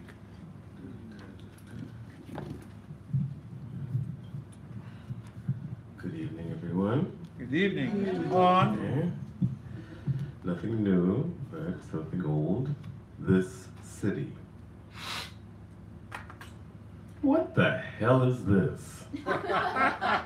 California warmth imagined into San Francisco mist? Too cool for summer vacation, but I've stayed well past planned itinerary's lengthy list. Something I still love decades hence. This city, blanketed in chaotic bliss. From hills to heights, down valleys below. A careful cakewalk across the ever-widening gorge. The have-nots and the not poor. The S&M of whipping winds, chilled and huddled to sleep outdoors. But here, up this last climb, the view so cleverly hides all good from bad and in between. The steps that lead to late Avenue's tryst, where a curtain is drawn and covers this city as it lies in dreamlike serenity, shrouded by breezy love and thickly fog-kissed.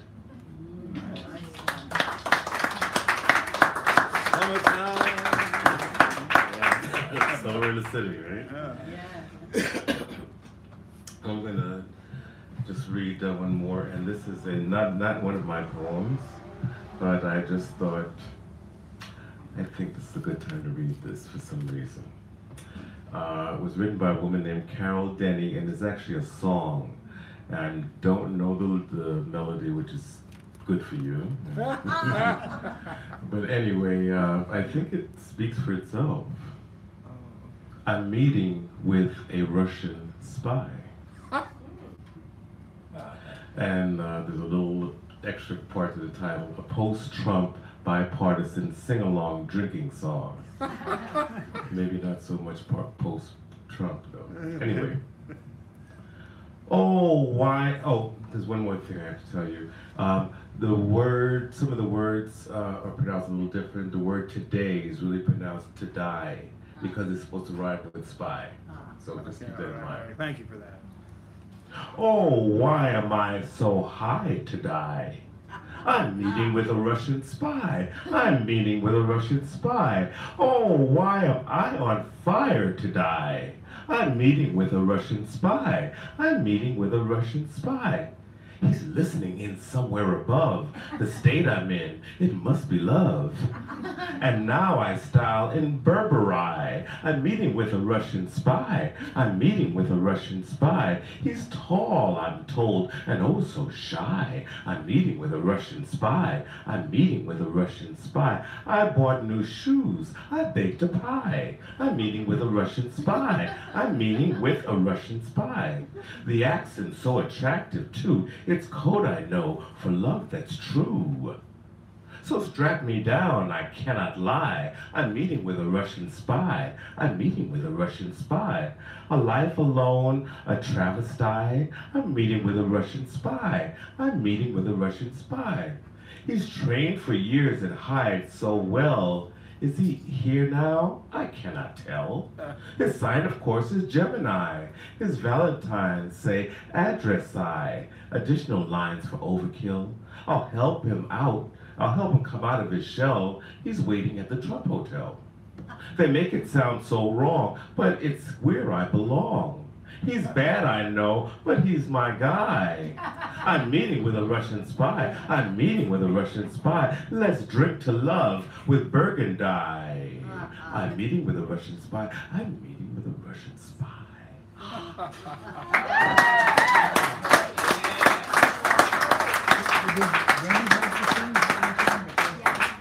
Oh, Greg, Wendy has the sign-in. It's over there someplace. Just Greg needs it. Sorry, my bad skis. I should have thought of that earlier. Now, isn't it our mini feature of the evening, Miss Sharon Scott Kish, before our very astonished eyes? So we got Garrett and Rob and the prizes. And yet last week I made a horrible mistake. I will not make that horrible mistake again. Yeah, you will. I'll make a different one. I don't want to, I like changing it up around here. How do you want? I can help you with that. Do it. Yeah. Do it. And about like this, and then I'll go like that. High feet. High feet, is that? High feet. Oh, your time's up. Okay. This is called Paper Icicles. Come on, Snake. Lawrence's Flooring Shop was a few blocks up to 27th Street. The shop was in the garage of a converted bungalow. This was the place to go for corsages, red carnations, and white carnations for Mother's Day. Red if your mother was alive, white if she was dead. Fancy men would buy their wives white orchids. Woo! We also would buy our standby wreaths and stand-up wreaths for funerals and Decoration Day. That's May the 30th, the original Memorial Day. Flowers for the sick, especially in the winter when some of the gardens were dormant. He made the best wrist corsages for the dances. Not married and living with his mother, he missed having children, but his mother was like having a child. His responsibility, since his father had left him years ago when he was an infant, and she moved to the United States in the 20s, and she raised him, and she opened her own flower shop. This isn't bad for a young woman coming from Denmark, working as a florist, opening her shop and having it being successful. Many days we would skate with our dolls to the shop. Fun, since it had an incline, and if no one was at the counter, we could slide right into the counter. Lawrence would always give us the few ends of ribbons and rolls. If we didn't want them, he said, okay, give them to your mothers. Our mothers would also go over if May at the dime store did not have what they wanted, and our fathers, all of the men would stop by to get ribbons for the medals they were handing out, especially the Masons. My grandfather swore by this shop, honest, just plain honest. He would say, "We love Marguerite, Lawrence's mother. She was always on the front porch. Sometimes she would make lunch for us. We showed up early, she would make lunch. We would walk around the neighborhood with her. She found our hair interesting, just like soft candy. We found her silver hair interesting, and we would comb it and braid it and put ribbons in it. She loved it. We would put lipstick on her, and her son always loved when visitors came because it gave him a chance to breathe. As time went on, Marguerite would stand out and hang ribbons in the trees. Sometimes we would help her, and the neighborhood women would just pass by and shake their heads.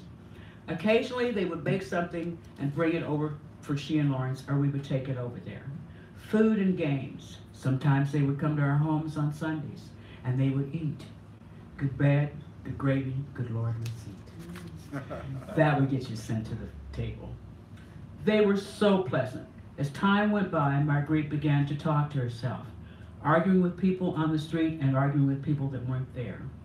On hot days, she would appear in her house coat with a Bible screaming, sometimes crying and cursing at passers-by.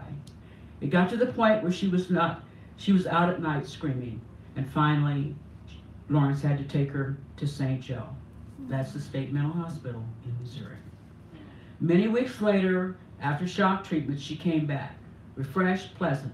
There she was, waving again, playing hopscotch with us. Her legs started to fail, and so now she would just walk around with us, and she would watch us.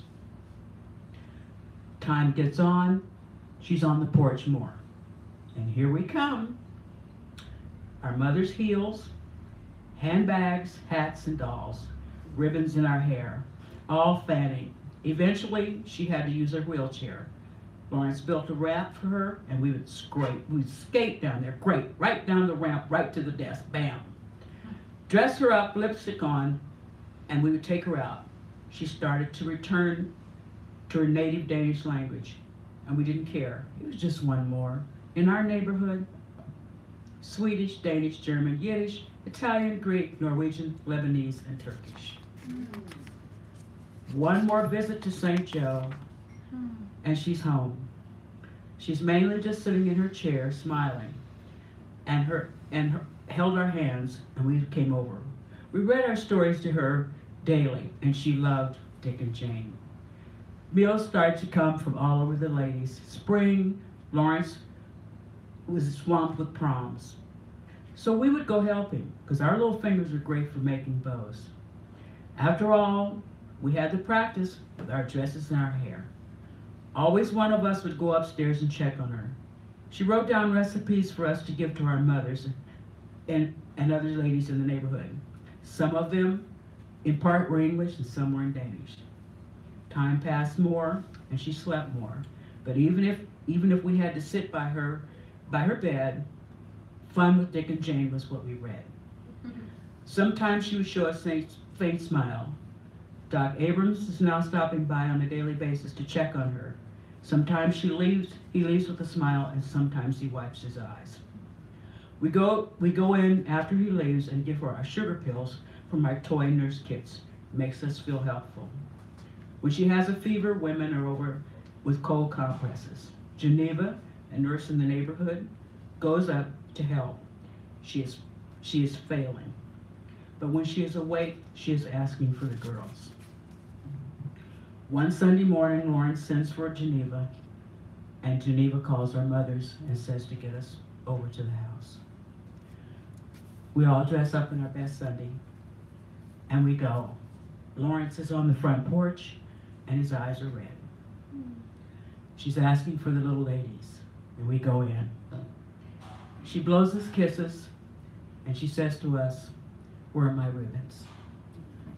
Lawrence opens up the shop, and we go, and we put ribbons in her hair. We kiss her goodbye, and we sit on the porch. And Doc Abrams comes out, and she's gone. The whole neighborhood has her funeral. We go. All the little girls are in pink dresses with ribbons in their hair in the front row. Our final gesture to her is to put ribbons in her coffin. And we go. And we loved her. But something's going on in the neighborhood, kids. The men are all talking. There's an envelope being passed around, and Lawrence is always around talking to them. So within a couple of months, we go to the funeral home, and we talk to the mortician. The men do, we don't know. Then we go out to the cemetery, and we have to be there at 12:30 because they've got a surprise for us. It's got to be some kind of surprise. All the guys have trumpets and concertinas and accordions, and we've got food and balloons, and we get there, and my grandfather points up at the sky at 12:30, and there it is, a plane. And it says, it spells out WEAR PINK Ribbons, RIBBONS. Lawrence later on marries. And he marries a woman and they have a little girl. And they name her Marguerite, and we call her Ribbons.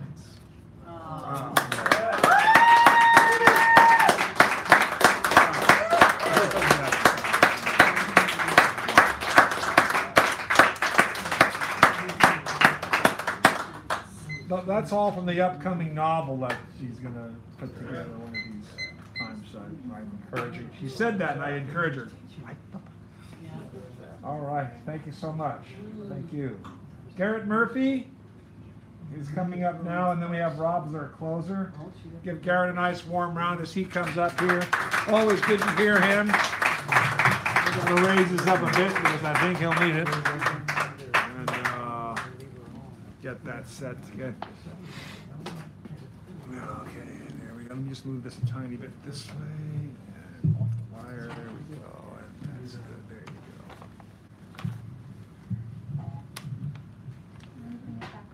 Yeah. That's a good idea. Not a rather mean way.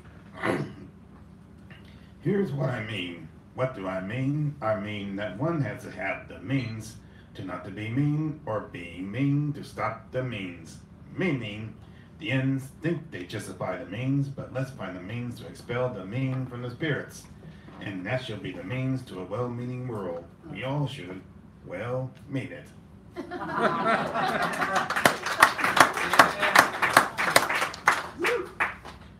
My idea for a new kind of TV show. Oh, great. While I was seated at home one day, I got an idea for a new type of TV show. The storyline went as follows. The media of such and such a country has been taken over by one cold-hearted big brother. It saturates a populace with unquestioning reverence towards authority large and small under the guise of heartwarming family values. In this such and such a country, the schoolyard bully, for example, has become the virtuous hero of the dramas, the comedies, the gore shows, the news, and even of all three branches of government. And the populace is completely enervated. They have learned to enjoy seeing humiliation, even their own, on a daily basis. Shouting matches are the tonic of the day, no warm and fuzzy what the school children hear. Whippings, beatings, slams on the walls, and tests, and more tests win the day here. Police ride roughshod over those who are different, be it by race, nationality, religion, or some other immutable, and are subject to medals, promotions, and veneration, especially if they overreact and kill or maim. Why the country's own caretaker is a schoolyard bully, come to extend the skills learned on the playground and extend it to the city, county, state, and nation to the rest of the world simply because he can. Now, of course, there must be a few opposed to all of this, but they shall not win. These you see on the new bad guys who are traitors to this such and such a country, and bad guys never win. All that learn to love the perpetrator and the hell with the victims. How's that for a new type of TV show? I sent the idea to the producers of programming shortly they can see the numbers multiplying in their heads. A few weeks passed before I heard from them. Finally, the response from them came in the form of an envelope, and I got the shock of my life as I read, "Dear sir, we regret to inform you that we have rejected your proposal for lack of originality. We suggest you develop an imagination or perhaps become a journalist. For your work to see as written as is nothing more than a simple diary of a very routine day." Garrett Murphy. Classics. I love them. And now will Rob kindly come forth to close out the second show, and then we'll take care of these prizes. And he said he's going to sing sweet dulcet tones, or something like that, right? Indeed. Indeed. My mom used to say that, but she was always satirical. I don't want to hear your dulcet tones, Danny. All right. I always try to, when I'm in this slot, give you a little something happy to send you back out into the world, to give you some good dreams, or the like. This is not going to sound like that, but just trust me. This is called On Our Own.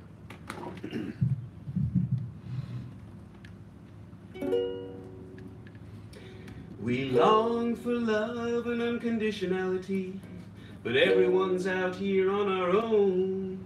We yearn for caring and commonality, but never will you find your way home. Wait a minute, sorry, I totally just blanked on something there. Forgive me. We do. What do you say? I know how to say mea culpa. What's the other one? Via culpa. Okay, here we go. Back to your previously scheduled song. All right. But never will you find your way home. Into our lover we pour all our hopes, but only if they stay true, which they may or may not do. You're on your own. Mommy and Daddy love you, just don't cross that invisible line. You're their reflection, all you do, and egos can snap like twine. The only ones who love you, no matter what you say or do, are the ones who are more afraid of losing you. You're on your own. I'm sorry, what can I say? We tell our children lies, then abandon them to the fray. And in the end we flee to drugs or God or TV, ever seeking escape from this purgatory. You're on your own. It's okay to cry. We're on our own. Don't ask me to lie. But go to sleep tonight and dream the sweetest dream. Dream you're skinny dipping in the warmest, coolest stream. Dream that you're flying, bouncing backflips on Mars. Dream that you're a dolphin, swimming through the stars, playing a magic flute, gobbling a rainbow pie, a 21 orgasm salute, then giggling as you die, an orgy with everyone, whoever made you blue, a baby shower of real babies, then a puppy shower too.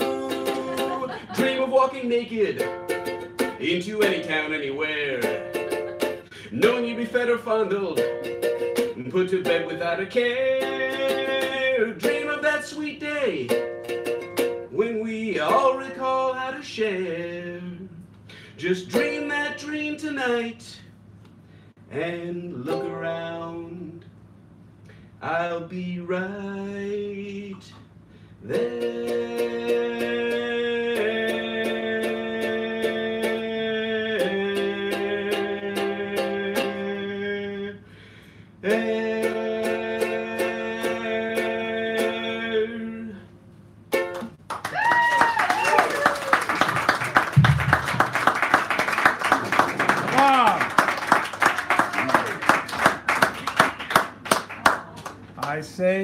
I say his name and I mean it.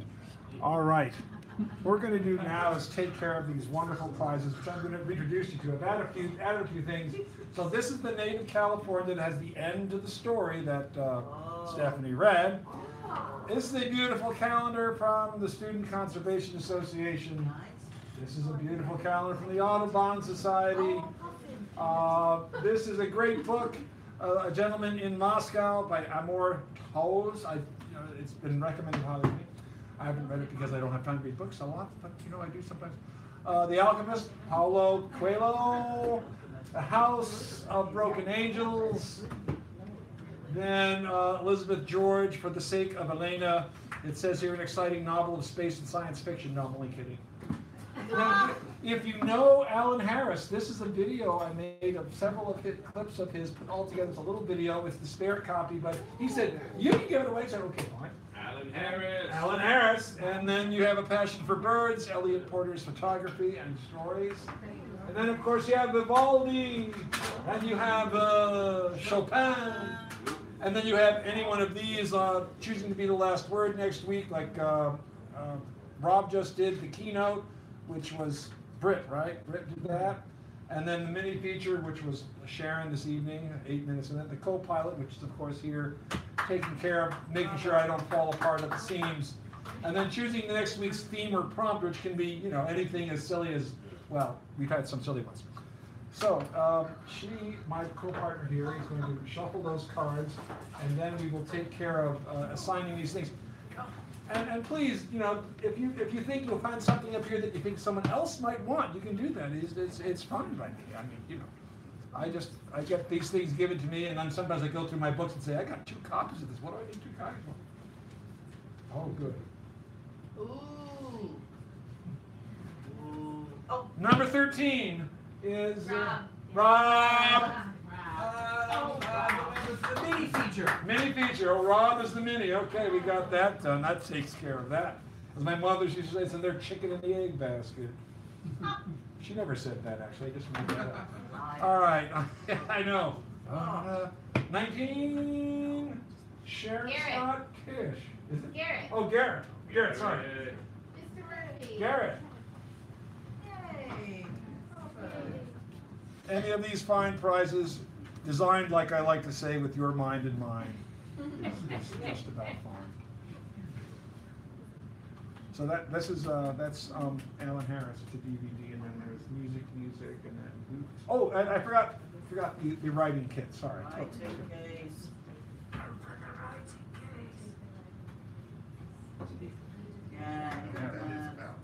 Oh, it's like see, like that.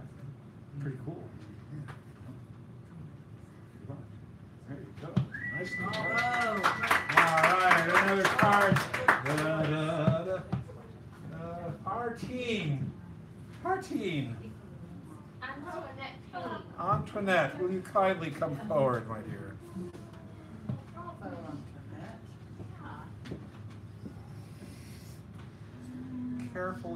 Careful considerations. This is what I like. Deliberation. That's. Yes, there you go. That way you can find the answer to life's persistent questions.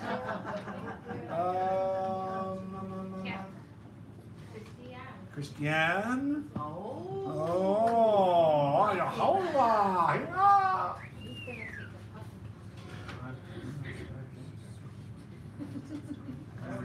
Literature.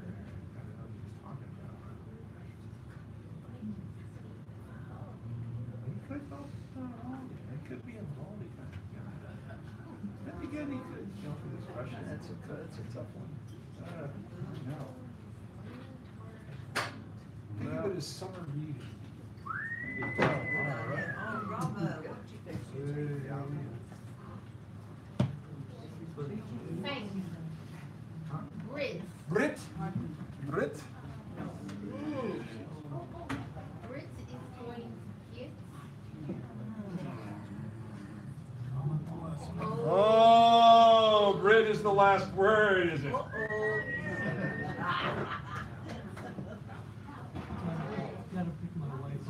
Okay.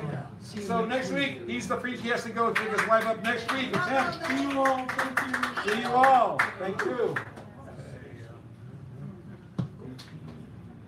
Sharon. Sharon.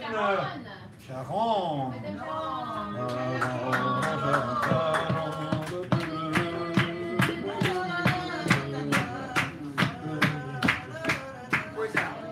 Right here. It's a DVD. If it doesn't work, you gotta let me know. It should work. I tested it, but you know, who knows? I can make mistakes like the best of them. Nah. Well, maybe not the best of them. Oh, okay. All right. Candy Michelle. Candy? Candy, come forward, please. So do I just hit the X to hit the stop X. it? Okay. There you go. And then I just say N? Yeah.